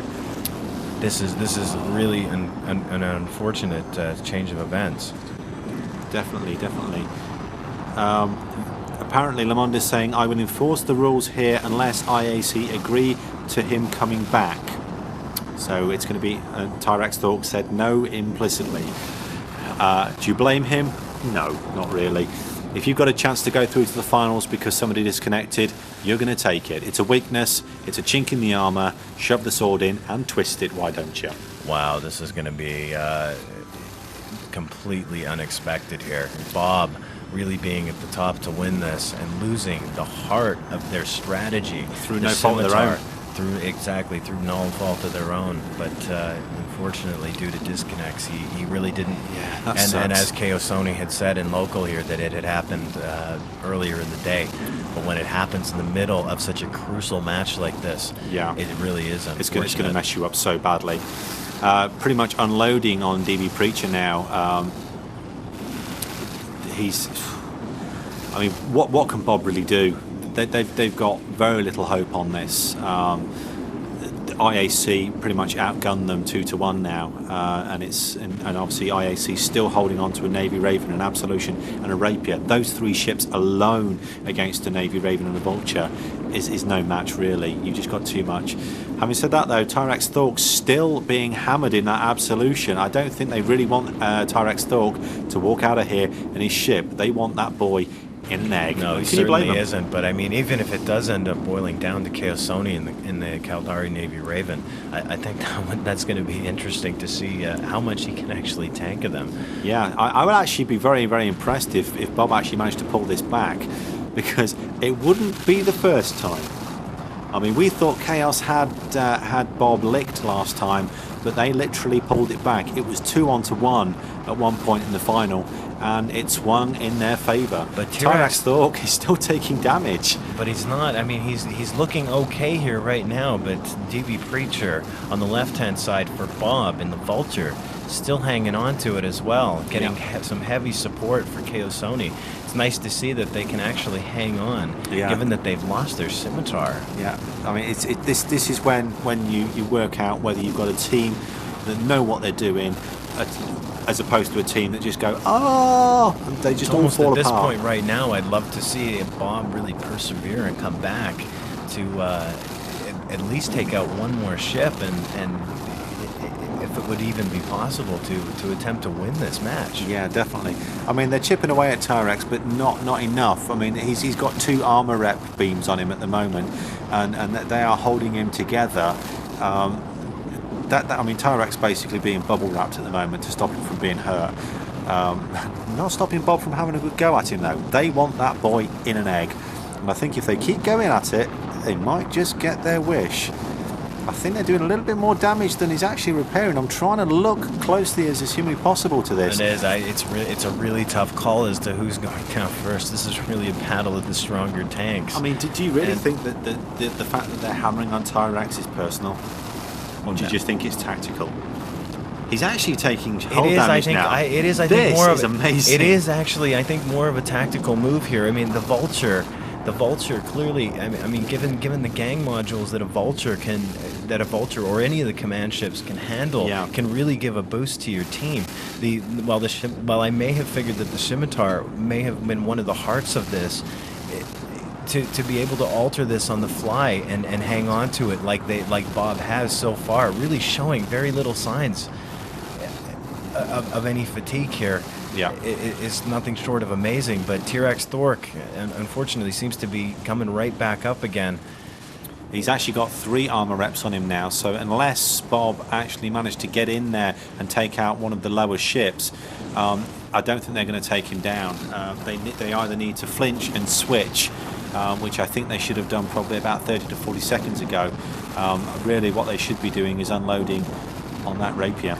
Lamond right now has called it match will end at 21:15 in-game time, and if it does end up coming down to that, IAC may just walk away with a win, but at the present time, 10 minutes. Tyrax has lost his armor. His armor is gone, taking chunks out of his hull. Tyrax is going to go down. This is beautiful. This could be an amazing hit to their strategy and take a lot away from IAC. Oh, yeah. T-Rex Thork down. Tyrax is gone. Ladies and gentlemen, he's toast. I'm saying it. He's toast. That's it. I've got it out. It's out of my system. We're down to a 2-on-3 here. Bob on the left-hand side. So with a Caldari Navy Raven and a Vulture. And on the right-hand side, we have IAC fielding a Caldari Navy Raven, a Rapier, and an Ishkur. This is really a hard hit to IAC's strategy. Are they going to be able to hang on? If Bob really does end up pulling this off, this is going to be one of the most amazing matches that we have seen so far in this tournament. I can't even imagine what we're going to end up seeing in the finals. I'm hyperventilating here. This is a match of the century. I mean, we thought the final was going to be good, but this is just literally nail-biting. I'm sat on the edge of my seat going, oh, this is what we want to see. It really is. Yes. Hats off to Bob for pulling that off. It's actually nice to see Tyrex in a pod. Bad. I wonder if he's smiling now after saying, no, you can't have your scimitar back. Ooh, nice one, Bob. No, it's just going to be a matter of time do sound biased now to take this Raven out. Ravens appear to be primary for both sides. Chaos Sony on the left-hand side piloting the Raven for Bob. DB Preacher below him in the Vulture piloting that for Bob as well. And on the right-hand side, Jim Rayner, Ubi Savisalo, and Tigris. We got a nice shot of Tyrax Thork's pod there. That's a rare view, a very rare view. But ladies and gentlemen, that's what he looks like in an egg. Cracking. Sorry, had to do that one as well. Jim Rayner in his Navy Raven, obviously being called primary by the Navy Raven and Vulture of Bob. These two boys working as a double team like no other we've seen. I think it's only going to be a matter of time before they take Jim Rayner down. And then that Rapier is going to get... Well, it's going to have things done to it that you really don't want to talk about in public, let alone see on TV. The remaining Rapier and the Ishkur for IAC, cap transferring to the Caldari Navy Raven piloted by Jim Rayner. I don't think it's going to be enough, and Bob will hang on to this, coming back after being down 2 ships to 4.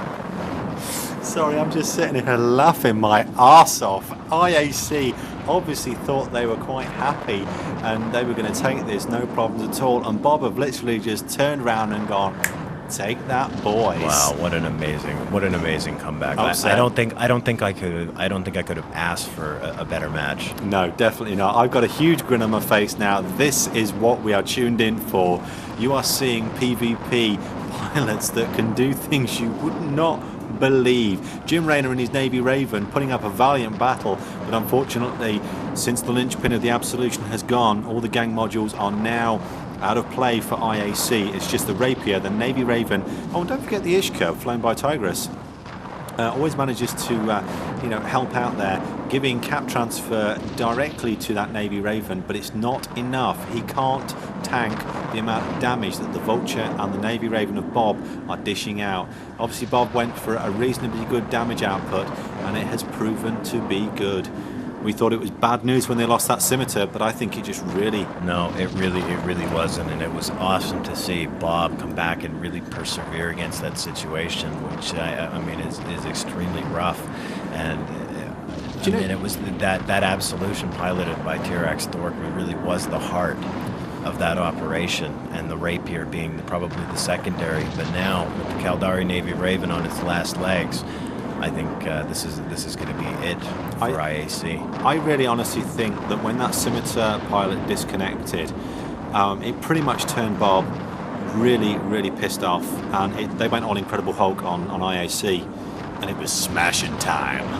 So what is the time? What is the time left on here? It is. We have a match end time. I believe it was 21:10. If I'm not mistaken, we've got 5 minutes left. Jim Rayner now going into Lamond actually telling us we've got 5 minutes left, so that's pretty much all good. 21:15. So yeah, we have just over 5 minutes left. Jim Rayner going into armor now. Yeah. Looks like he's got a reasonable armor tank on that puppy as well. There's no way he's going to be able to hold this off for another 5 minutes. And then they're just going to turn on that Rapier, and that's going to bring it down. But if two ships survive at the end of that 5 minutes, which I think is highly unlikely. Is that going to put us into an end battle? Well, I guess we'll have to wait and see. Because that'll be 2-2. But I really don't think really don't think in that amount of time. I really believe that KO Sony can and DB Preacher can dish out enough power to really take out the Rapier and or the Ishkur in that amount of time. Yeah, I really think if CCP wanted to make an award, some nice little thing that they can put on the mantelpiece that basically says at the bottom, extreme odds, and we still kicked arse. It has to be given to Bob for this match, because that was a serious piece of work. They just literally turned and said, okay, we've lost our linchpin ship. Doesn't bother us, we're still going to kick you out. And that's it. Jim Rayner for IAC now into structure in his Caldari Navy Raven. If you're having a look at the screen here, right on the top right-hand side, and that's going to be it. IAC in a huge upset. Huge. So huge, it's bigger than the planet we're looking at behind that Raven. Huge upset. I mean, this is EVE TV at its best. This is PvP at its best. And coming up next, we do have the finals, which is looking very much like it's going to be Bob versus ASCN. Lamont calling it at 3 minutes left, and Raven down. There goes the Caldari Navy Raven in just a puff. We're pretty much going to see, I'm fairly certain they're going to turn on this Rapier now just to finish it off. They've got 3 minutes to do it. This is awesome. Awesome displays. Yeah, I don't think this Rapier is going to be able to handle this either. And that's going to be the end of this match. I really cannot believe that they've pulled this off. Well, you have to admit that everybody said Bob are nigh on unbeatable, and they really have walked the talk. They put up, they stepped up, and they've done the job. So with that, Bob is going to move into the finals versus Ascendant Frontier, which should take place as soon as they can get everything set up. Definitely. Are we having the Q&A battle? I'm not entirely certain on that. I believe it's going to happen at some point, but I'm not sure at what time that's going to happen. We'll have to find out about that to see exactly what's going on. Literally ripping apart the Rapier now. He's into armor. I think they've pretty much given up. IAC put up a valiant battle there. They thought they had it at one point, but Bob did a Bob special. They bobbed, they weaved, they came back with a right hook and knocked IAC clean out. KO for the win. Definitely. And it's just Tigress sitting in the Ishka. I wouldn't want to be sitting toe-to-toe with a Navy Raven and a Vulture when I was in an Ishka.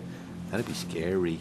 No, Right. I really wouldn't. I really wouldn't want to see that. But given Bob was down to come back with that kind of power, I mean, it also sort of gives way to you know, what the next team may have to do if they want to take Bob out of this, knowing that if that scimitar is removed from Bob's lineup, that the two boys at the top can still dish out enough damage. Yeah. This is crazy. Even DB Preacher said he thought they were toast. That's not my words. That's DB Preacher saying a local. I thought we were toast. Amazing comeback there for Bob. Awesome display of teamwork between KSONI and DB Preacher in the Navy Raven and Vulture. Yeah, that's absolutely teamwork to amazing. extreme. I really thought, and I think at least judging by what we're reading in local here, that Bob thought as well that, you know, that the scimitar was the heart of that operation, and leaving that scimitar out and coming back and showing what a Vulture and a Caldari Navy Raven can do to make a solid comeback like that is nothing short of amazing. And it's going to be a tough one in the next round if they're going to be able to top this match with Bob versus Ascendant Frontier. Yeah, and the Ishkur of IAC still has a Hobgoblin Tech 2 flying around valiantly, taking pot shots at KSONI's Navy Raven. You got to give. Not much. No, there's actually two. Not much they can do here. He's just sitting there going, "Is that a bug on my shoulder? Can I just scratch that off?" Okay, we're going back over to the studio now. Didn't even know where we were going back to. So over to you, Spiral.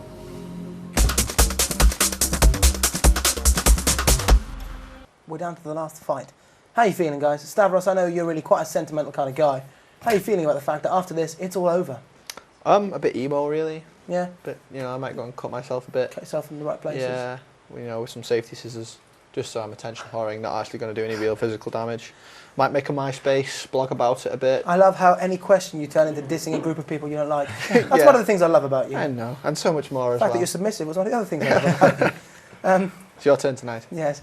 Ifni, have you felt the whole thing's gone? I will be very glad to stop sleeping with Stav. Would you like to phrase that in a way that doesn't make you look like your wife? We share a room Yes. Yeah, in the right. guest house. Our beds are separated by a good foot. Whose foot is it?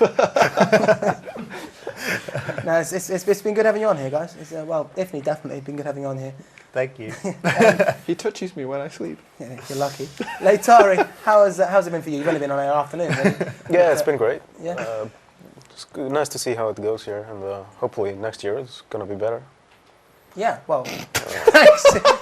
I didn't mean it wasn't good. Maybe next year, you know, it'll be You good. can always improve, We right? won't bring him back next Eight year. and a half Yeah, thousand no. people think Damn it's it. good, you know, so we don't need you. And I bet some of those even haven't posted bad things about me yet. possibly. You know, with they've doubled the thread now that you say that bad word again. Anyway, we have got ASCN against Bob.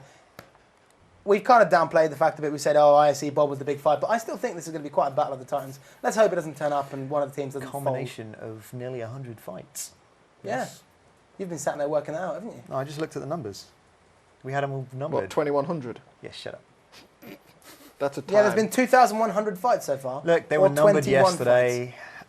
Anyway, Hundreds of fights. let many me get my fights. sheet out. Okay, let's have some elevator music while Ifni plays with his baby. Do we just No, get a ruler it's- and settle it once and for all? Yeah. Really, this is what it's all been building to for the last we literally 6 days of television over the last 2 weeks, and this is it. This is the combination. Okay. Mm-hmm. Lots of money, lots of time spent Effort. in skills. Blood, Would sweat, you shut and tears. up, please? It's all come to this point. You know, everything rests on this. Who decides?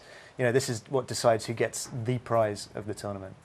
It's quite exciting. I mean, I think both teams are now going to get a whole lot of hardware. They're going to end up with like carriers aplenty, fan mails, maybe even their own website online built and so on. But Leitari, is it important for Bob now to go that one step and win again, or have they done enough to save face, to really show that they are big boys? Well, yeah, I think it's not about the prizes. It's about the, what do you call it, the stature of being the championships, of being the champion. I mean, we've shown for a long time that we are a strong alliance. And I think it's more of to show here that we can back it up.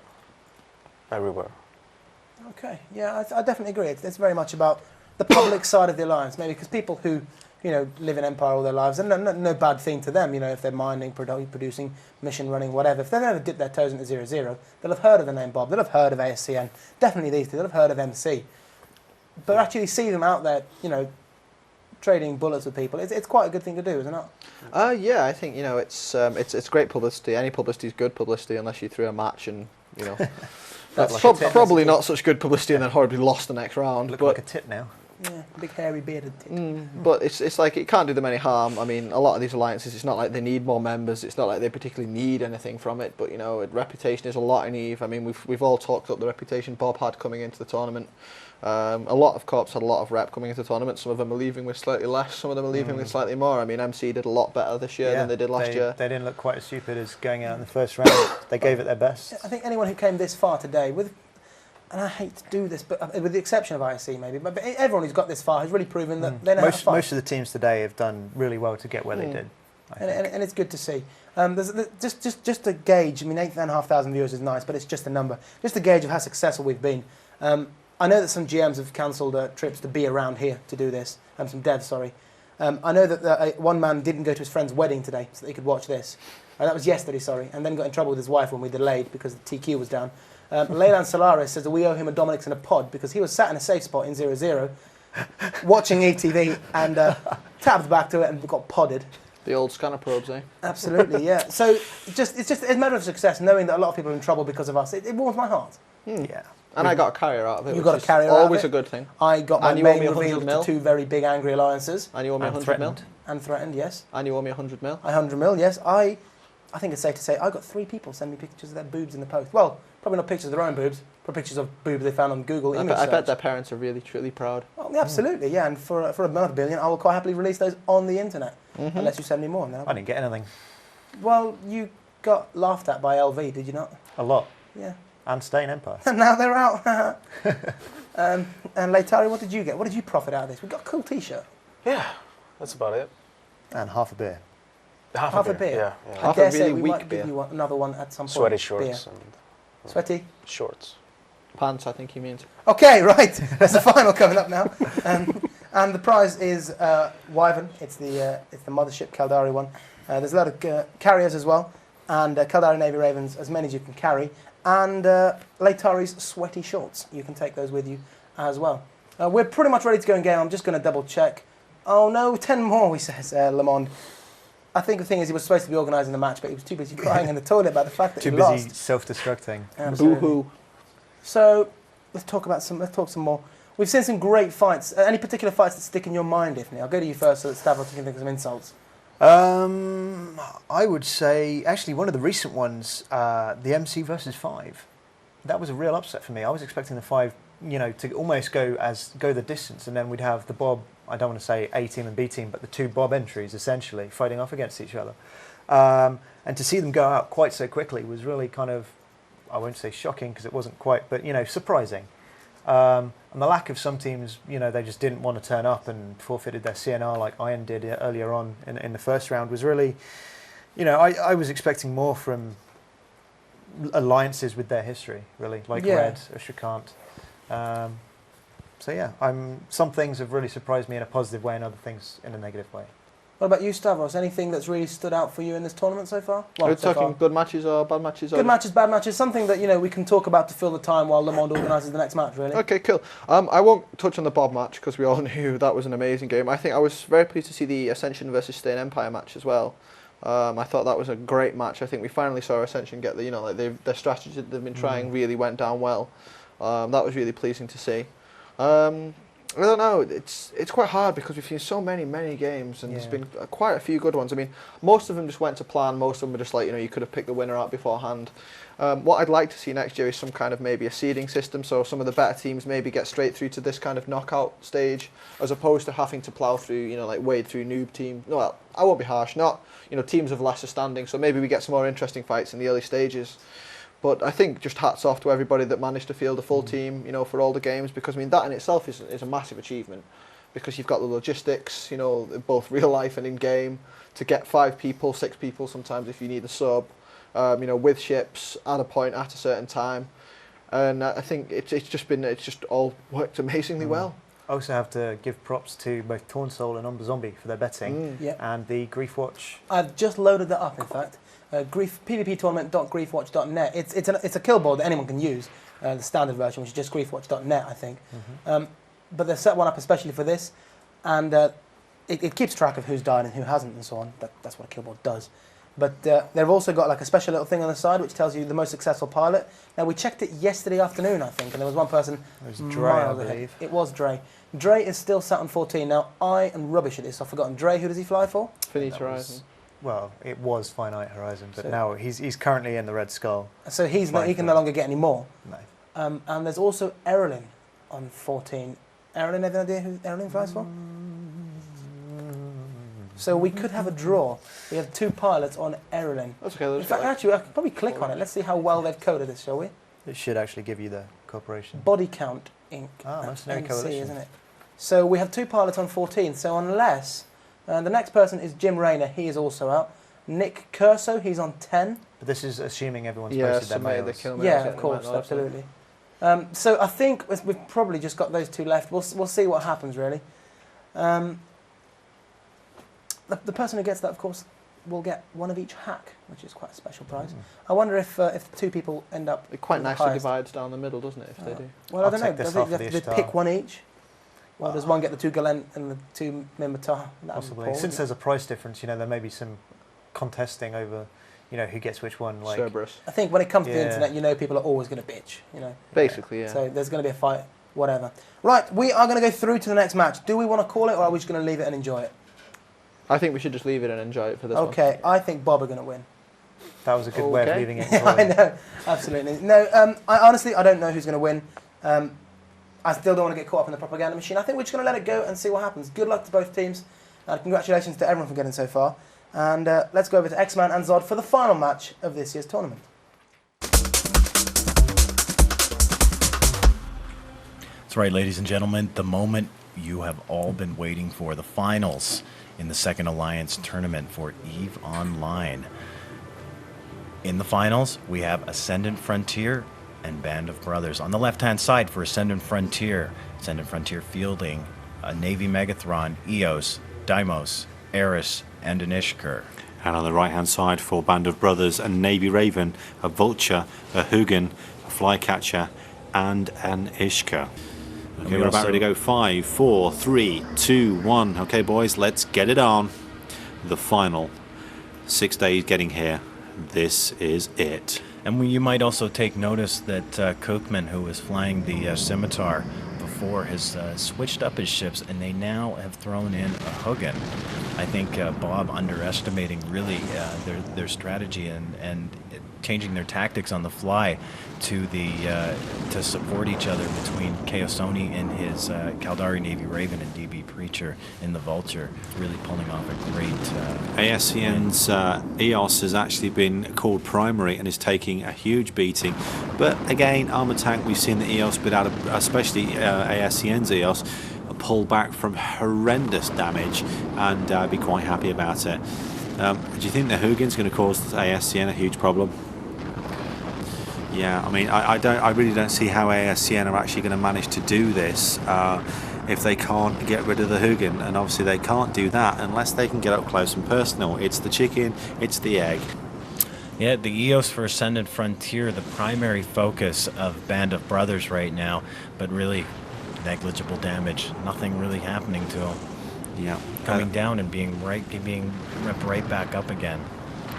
I mean, obviously the Navy Meg dishing out the power, and it's pretty much what it's there for. As soon as it can get into range, if it can get into range, which I'm going to say is a big if, and a little word, 2 letters, but it's a big if in this case. If they can get into range, then we're going to see some fireworks. But unless that happens, we're going to have a very, very long battle. Yeah, I think both teams playing it safe in this scenario and going to keep each other at bay here. Neither team is moving. They're both sitting in exactly the same spots. I really think that Ascendant Frontier fears getting close to this group that Bob has. Well, they can't do anything unless they're getting close. Does that make any sense to you? I don't know. It seems like both sides really playing this safe, and the only person taking any kind of damage here, and of course, given what we know about Ascendant Frontier setup, nothing is going to happen. Yeah, their EOS is nigh on bulletproof, isn't he? He's pulling back more than they're actually dishing out at the moment, which is quite good. I do hope this isn't going to be a boring match for the final. That would be so bad. It's going to be really hot. It's going to be really hard for both of these teams to top that last match that was fought with Bob and IAC. Yeah, indeed. That was really clearly more of a match suited for the finals. But it looks like both these teams once again playing it safe, wanting to walk away with these. And if this does end up in a stalemate on a 5-on-5, I'm really wondering how the refs are going to call this. Definitely. I mean, the EOS is quite happily sitting there and sucking up all of this damage. Again, unless Ascendant Frontier can step up and get in there and fight, this is slowly but surely going to be the nails in their coffin, I'm sure of it. And I'd hate to see that. But I wonder if we were to end up changing that up and it was called for a 1v1 into fight. Now Bob has switched over and started attacking the Eris, but I think that Ascendant Frontier will be quick to respond, as we've seen in the past, and bounce him right back. Yeah, it looks like they've actually decided, Bob have decided to have a go at Barak Iron Fist in the Eris. He seems to be taking armor maintenance as well at the moment. Maintenance drones popped out almost instantaneously on Barak Iron Fist, just to pull him back into healthy shape. I almost think what Bob has to do here is really throw a loop on Ascendant Frontier and try attacking multiple targets to see if they can throw them off their game and see if they can actually keep up with it. Because as we've seen in prior matches, attacking one target of these guys really isn't going to do any good, because they're going to focus everything that they have on keeping them all up. I agree. I mean, we've also seen that Chaos Sony and DB Preacher are quite capable of attacking two targets at once. If they separated and had a go, I'm sure they would actually do the business on this. But Ascendant Frontier really dealing no damage, but again, we know what their setups are, and we know that they're all about the close range, and they really don't want to get in close to these Bob players. Yeah, I mean, I really can't see how Ascendant Frontier are actually going to do anything unless they actually try and dive in. And honestly, as soon as they do that, they're going to get webbed. And honestly, I don't see how Bob's going to do anything in this situation either. I mean, what are they going to do? Get a big knife and cut the mothership in half? This is just silly. Come on, guys. Well, right now, as it sits, Lamond has stated match will end at 22:37 in-game time. That's in approximately 12 minutes from now. So we're just going to have to wait and see. And he also states that after 30 minutes, we're going to move it over to interceptor duels. So it's just a matter of time to see if these tanks can hold out for that long. Yeah, that would actually be quite interesting, because I mean, I've seen TWD in action, and I certainly wouldn't want to take that match. I really wouldn't. I don't think Ascendant Frontier would actually come out with a smile on that one. Yeah, well, Ascendant Frontier, and as you pointed out, with Bob with the Hugin, even if they try to get close, it's just going to be a game of web and keeping these guys at a distance. And Ascendant Frontier clearly recognizes what that is, having dealt with this scenario many times. I'm quite surprised Ascendant Frontier have tried this tactic again. I would have thought they may have changed it up and gone for a long-range setup. I would have thought they might have actually surprised Bob by bringing out a Raven. I'm not surprised at all that Ascendant Frontier has fielded the exact same setup that they've gone through this entire tournament with. I mean, it's worked for them every single time, and I really don't see a way to change it. No. And I mean, coming up against Bob, this may just be the perfect setup, and it's actually caused Bob, once again, who has used the same setup throughout the tournament, to cause them to switch their lineup and replace their Scimitar with a Hugin. I mean, had they fielded the Scimitar, this would be a very, very different match. I mean, ASCM would have literally just stomped in there and had a right good go. And that's what I think most were expecting, at least I was as well, but Bob clearly one-upping that and preparing themselves for the what Ascendant Frontier may throw at them. It's going to be a long match by the looks of this. Yeah, very long. Has anybody got any pajamas? I think we're going to be here all night. We can have a nap. I mean, it's one of those ships going to open up and start doing But something. no, interesting. there's no reason why Ascendant Frontier would deviate from what they've been doing since the start of this match, and the same goes for Bob. And I'm not so sure that it's really a case of playing it safe here, as it is. Stalemate. I mean, it is pretty much a stalemate. These are setups that have basically chewed right through to these finals that clearly work. Even though Bob thrown in a scenario last match with IAC and ending up with a clear win. Yeah, I just wish we could actually see a little bit more action, because this is so pedestrian, it's almost painful. It is extremely. We do apologise, ladies and gentlemen. But there's, I mean, we need to look at the overall here and what these two teams could possibly do. I mean, it's a matter of throwing the match in any case. And if Ascendant Frontier is to even try to get close to these guys and Bob, it's going to be the Hugin that's going to slow them down and take this match. It's really not going to make a difference who moves. Because, as I said, if they move, this is going to be held back, and it's going to continue at this range, and this is going to continue. I'm almost guaranteed at least the next 15, 20 minutes, or however long this fight is scheduled to go for. It's just a stalemate, literally 100% bona fide, no ands ifs and buts about it, stalemate. If it's been called here no, both teams will not agree to it. Veritech had put it in there, 22:37 as match time end. If both teams had agreed to it, it's not going to happen. TWD has stated they don't agree and they want it to continue on. Kozak actually shouting up in the in-game channel in local, saying, well, I don't use cap boosters if that's what you're waiting for. This, basically, they're both saying, you know, I think Bob are waiting for ASCN to flinch, to do something wrong. It's not going to happen. These guys are the best of the best of the best. They're not messing about. These guys know what they're doing. They're not, you know, you don't get into the final of a tournament of this caliber by being rubbish. No, you definitely don't. And as unexciting as this match is, both of these teams are clearly have a strategy that are deadlocked. Have we got a brick wall that's actually nice and clean so I can go and bang my head against it? Possibly. I don't know about you, but I need a beer. I can't. There's really not much we can say about this match here. It's very cut and dry. It's. I mean, we thought the Ascendant Frontier one before was dry, but this is just deadlocked here.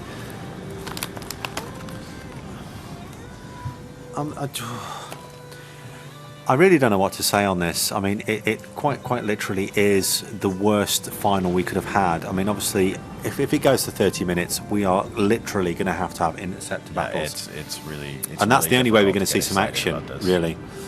I mean, again, stalemate. Bob seemed to think that they might be able to do something that's going to stop ASCN, but every time they move, ASCN just counter, and it just goes back to exactly where they were. They can't deal enough damage to break the tank that is being provided by the EOS and the Megathron. What's the point? I mean, really. No offense to anybody, and please don't take offense as we're trying to dismiss what's happening here, because both of these teams are at uber level. We understand that both teams, well, they can't beat each other at this point. Nobody's got a foothold. Nobody's got a plus point. Nobody's going to go down. They can. It's clear that Bob is trying to switch it up now, trying to attack multiple targets, as I had said earlier in this match, but not doing any good here. No. They just clearly have to balance it out, and then the amount of damage that's being dealt by Bob is just being made up for in logistics on the Ascendant Frontier's end. Yeah, I mean, if they can't do it when they're focusing on one ship, they're not going to be able to do it when they're actually splitting their targets, because Ascendant Frontier, credit to them, they're just adapting too quickly. I mean, the same way that Bob did. I mean, Bob last time, when it all went tits up for them, they just stepped up and went, we'll sort that out. There we go.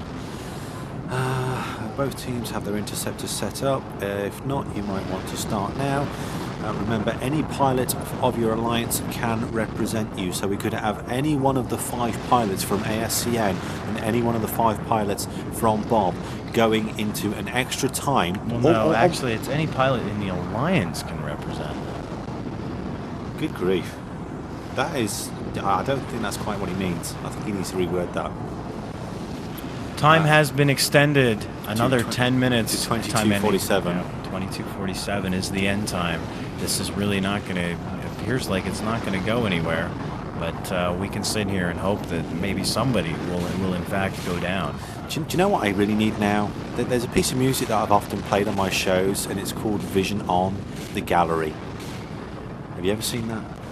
I don't believe I have. It was an Australian show, and they showed it in the UK. And wait a minute, the Heiress, no, right back up again. But he's not holding all that steady. I think I think that Ascendant Frontier is just going to shift their focus right onto that Heiress. Yeah, to see if they can actually get a kill, so that they're actually not doing. So they don't actually get a stalemate.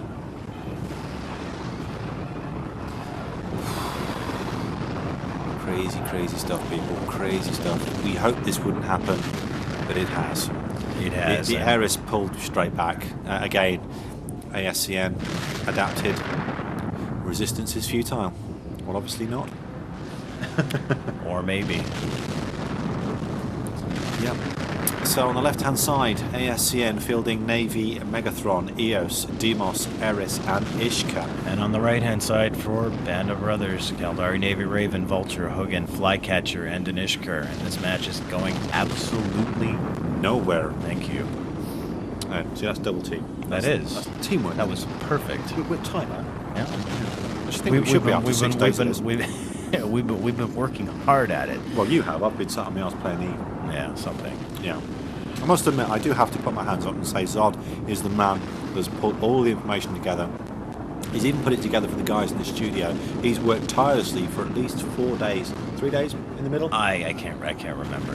It's all a blank. But there was beers hiding in there somewhere too. He was pulling 16-hour days, people. I mean, props to the man. There will be more stats to come after this is over, once I have everything compiled and I can put everything in a nice package. Have we got stats on how high our boredom level is? No, I don't think I can calculate that. At least not in numbers. Yeah, something like that. I mean, yeah, we do understand. Neither team wants to lose. You can't fault them for it, but oh my god. No, you really can. I can't even pull my hair out because I've got the chunks missing from the Smash ASCN fight. Bob switching it up. I mean, they're trying. They really are, man. It's not working. No, it's just not working. Yeah, Stavros walking through, looking like he's yawning. Steady. Don't be nasty like that. Yeah, this is not good, folks. I really can't wait till we go to the interceptor fights because it's going to happen. We've got approximately 7 minutes left before they call time on this debacle. And that's the only word I can use. It's a complete debacle. That's a very English word, by the way. It means something else that you can say that would be very, very offensive, but I won't go there because that's not nice. Yeah, it's not. Okay, Ascendant Frontier fielding Kozak in a Navy Meg, Callistra in an EOS, Electrum Mantis in a Demos, Barak Iron Fist in an Eris, and Vardamis in an Ishka. Yeah, this is going to end up in an infight, but we have to unfortunately hold out for the next approximately 6 minutes until this time has been called. Yeah. Oh, hang on a second. Yeah, I just saw a tumbleweed go through the studio. I mean, I'm really sort of like feeling the Clint Eastwood moment. You know, Ascendant Frontier are sitting there and they're going, "Okay, guys, do you feel lucky? Well, do you?" Actually, they probably do. Extremely lucky to be able to sit there toe to toe with Bob, the best known butt kickers in Alliance history, and they're taking every single thing they're throwing at them, and they're doing nothing about it. No, absolutely nothing. This is completely deadlocked, and there's nothing that's going to happen. Yeah, I really think we should just go straight to a scepter fight, but that's not our call. We're not here to make decisions. We are here to tell it like it is. It's not something we can get involved with. It is Le Mans' call, and obviously if the guys agree, great. But if they don't, we have to do it by the book. And by the book means another 5 minutes. No, Ascendant Frontier clearly wanting to go to an infight, but Bob wanting to hold on, thinking that they're going to actually do something here. Is Not happening. it's not going to happen. If Bob doesn't move from this location, we're not going to see anybody blowing up. Yeah, I mean, pretty much, if something was going to happen, it would have happened by now. That Navy Meg, you just know it is set up specifically to siphon whatever is necessary to whatever is needed. And that is it. He's not sitting there with cap boosters and he's only got an X amount of, usability. He's sitting there, he's quite happy. You know it. We know it. They're all happy, and this isn't even what I would call micromanagement. And apparently, the Navy Megathron's got 175 exotic dancers in the cargo hold. The pilot's down there on a party. Really? He doesn't care. How do you know this? Hey, you can see the back end of it bumping. He's pimped it. You must have. I mean, I've got my ear next to the screen. I can hear that. We need the Disco Megatron. Oh, yeah, definitely. The Disco-thron. Winterblink's Disco Megatron was really, really cool. Yes. Did you see that? I did. The Pimp Meg. That was fantastic. Low profile, big woofers on the back end. We need to get CCP to come out with some really cool skins for like one of the models. The Disco-thron would be the thing to really have in game. And if they have a Disco-thron, I want one. And I'm now actually going to go and beat Stavros Senseless with a big stick because he's noisy. Unlucky for us, that was not the dinner bell. That was in fact Stavros being loud.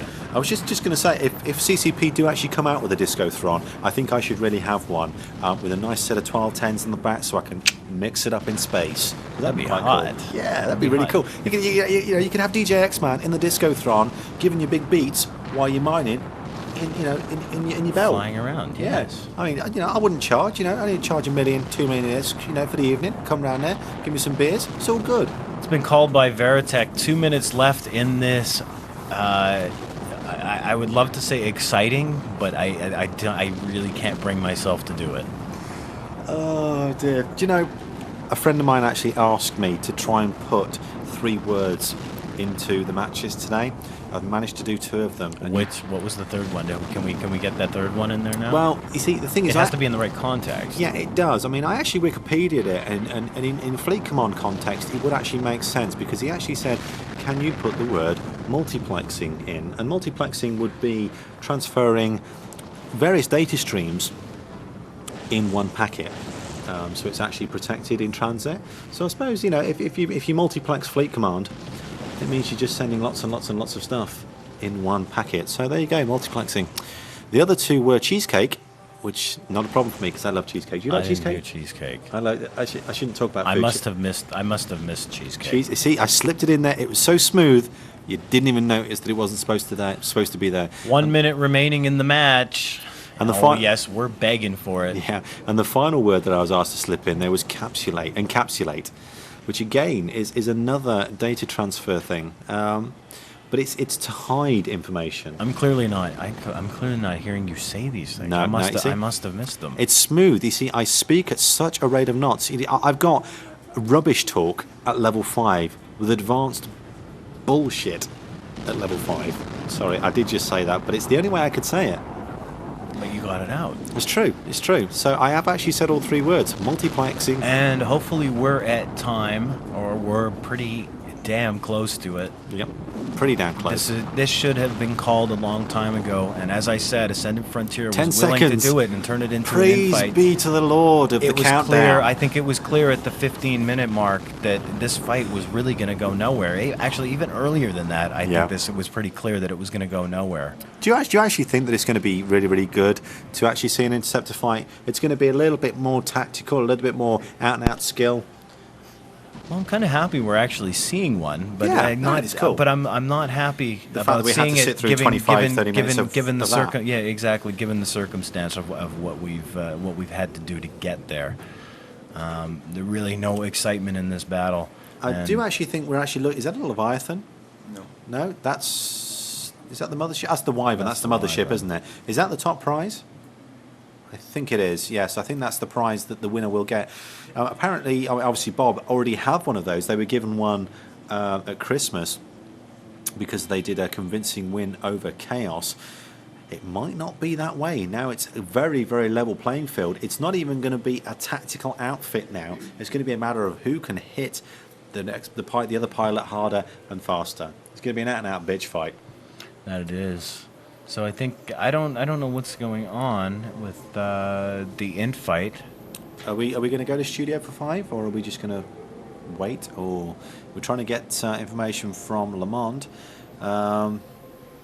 I don't think the infight is ready. I know they were trying to prep for that, but we really have no information on where this is going just yet. Okay, I do think we're going to the studio, so sorry about that, ladies and gentlemen, but we're going to get some action next. We promise. Action.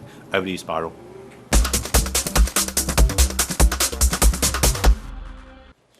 Well, I think it's fair to say the most exciting thing that happened in the last 20 minutes was the fact that we got a new guest. Or two. Two new guests. Well, one guest we've already had, a recycled guest. Welcome, Eris. Hello. Hello.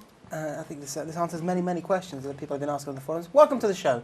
Anyway, nice to have you here. You've been involved with all the organisation so far, and you've not been. They're sharing a microphone, so it's going to be very difficult. Oh, sorry. So they're going to have to share. I'll make sure that I don't ask you two questions. Solomon, how you doing? No, I'm just kidding. That was pretty yontastic. Stavros, I know you're a big fan of ripping into people, so if you'd like to just please go in and give I don't us think your you really condensed can rip opinion. into people. I think it's you're getting to the stage whereby these two teams are both at the pinnacle of the game. They both probably have the best tanking setups respectively you can get, and they just can't break each other. It's just very representative of the fact that this is not real PvP. This is like artificial. It's constructed. So at the end of the day, you're going to have these situations whereby one team just can hammer on another team regardless, and nothing's ever going to really happen. I mean, you could leave it half a day and somebody might run out of cap boosters or somebody might break, but we haven't really got half a day. No. There was talk just in the studio then about banning webs as a way of speeding this up, but the problem is it's like you ban webs, then Nosses become ridiculously overpowered, short range boats become more overpowered, Exactly. and it's just what can you really do to ensure that you don't hit these stalemates, and I don't think there really is very much. Do we even really care who wins now? Honestly. I do. No, I don't. I just want to be. No, seriously, it'll be really interesting to see. Hopefully, they've both put the two guys. It's again going to be the whole situation with no pressure. No pressure. The entire alliance is on you, but no pressure. One single guy and an interceptor. Yeah. The entire Bob is just centred in this one man. Go, little man, go kill. No pressure. We No love you pressure. if you win or lose. Just don't come I'm back if you lose. gonna say I want ASCN to win simply because then there's another mothership in the game, and it'd be nice that maybe they can fight each other later on Pew tomorrow. pew. Yeah. Pew pew indeed. Oh wow, different sounds all over the place. So I'm gonna say ASCN. I'm going to go for Bob. I have to say Bob because I hope Twid's flying. Yeah, if Twid, it's mainly because Twid's flying. I think he will be. Hopefully, he will He's be. awesome. Well, I say ASCN in case someone is flying that I don't know the name of. I'm hoping Ascendant Frontier, but it's probably Bob. I have to go for Ascendant Frontier just because Bob won last time. We got to shake it up a bit. Okay, well let's go inside. It should only be a matter of minutes, if not less. So let's go inside for the last time to X-Man and Zod.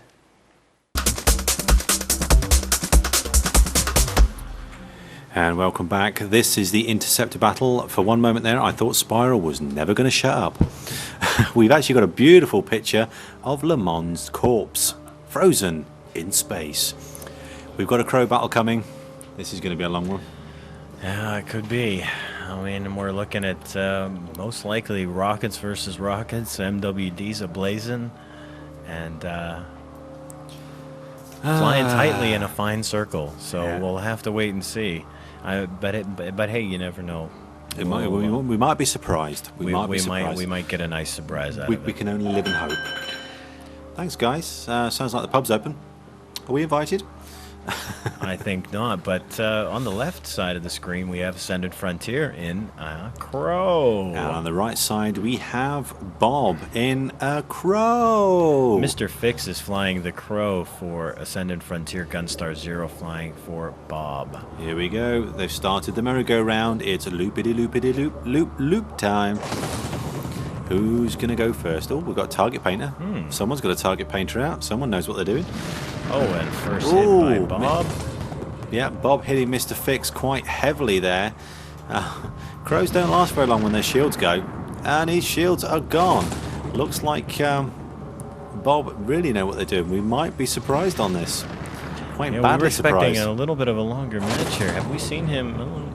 I don't think the Ascendant Frontier pilot has actually hit Gunstar Zero. He's got an armor rep on as well. Not that it really makes a difference in an infight. Yeah, definitely. Okay, this is going to be very, very, very long. And Mr. Fix is the only one taking damage. Gunstar Zero not even being touched. Can we get a shot of actually seeing him front on, so we can actually see whether he's actually got missiles? I think the Ascendant Frontier end has rails on it. He does actually. I didn't even get in close on that. He's put rails on a Crow. Are you insane? He definitely does. Looking in closer at it, I didn't notice that at the beginning because I automatically assumed that this was going to be a rocket fight. But I think that, judging by what's going on here, Bob's going to win this. Oh yeah, that's clever. Well, ASCN looks like they've just thrown this one in the bin. In the bin. You put railguns on a Crow when you're going up against an interceptor? Are you insane, people? That's it. End of story. Bob Mr. Fix-It obviously couldn't. Bob wins once again, unfortunately, an anticlimactic It took ending. him 15 minutes to work that setup out. Craziness. That's me. I'm just baffled. Are you baffled? I am baffled. And that's an understatement. Oh my god, I thought the last match was confounding on the extreme level, but that railguns on a Crow? What the And, No, I'm not gonna say that. IRC is absolutely going nuts. Berserk. Yeah, I've never seen so many I think people this laugh is, I in think IRC. this is more excitement than is in this room at this very moment. It's good to see that. It's good to see that IRC is making up for it. I can't even keep up with it. Okay. But congratulations, definitely. I mean, Yeah, Gunstar Zero. really, when we come back to it and we look at the match and for the 25, 30 minutes that it went on for, I mean, you really can't blame either team for it going on as long as it did. Both had exceptional setups. It met up in the finals, and there really wasn't a whole lot we could do about it. And Ascendant Frontier showing up in a Crow with rails versus Gunstar Zero from Bob in a Crow with rockets. The way it should be. Yeah, definitely. I certainly wouldn't take a Crow with anything other than rockets. I've got to say hello to Benito Mussolini, one of my listeners. He's been harping on at me for the past 2 weeks. Could I say hello to him? So hello, Benito Mussolini. There you go. I've done the job. Are we going back to the studio for a final one? So And I think that's going to be it from us. yeah, we're just Thanks going to have for the awards joining us. ceremony. I think we're going to have that afterwards. And that's us finished. 6 days of awesomeness. Bob wins. Yep, again. Over to you, Spiral.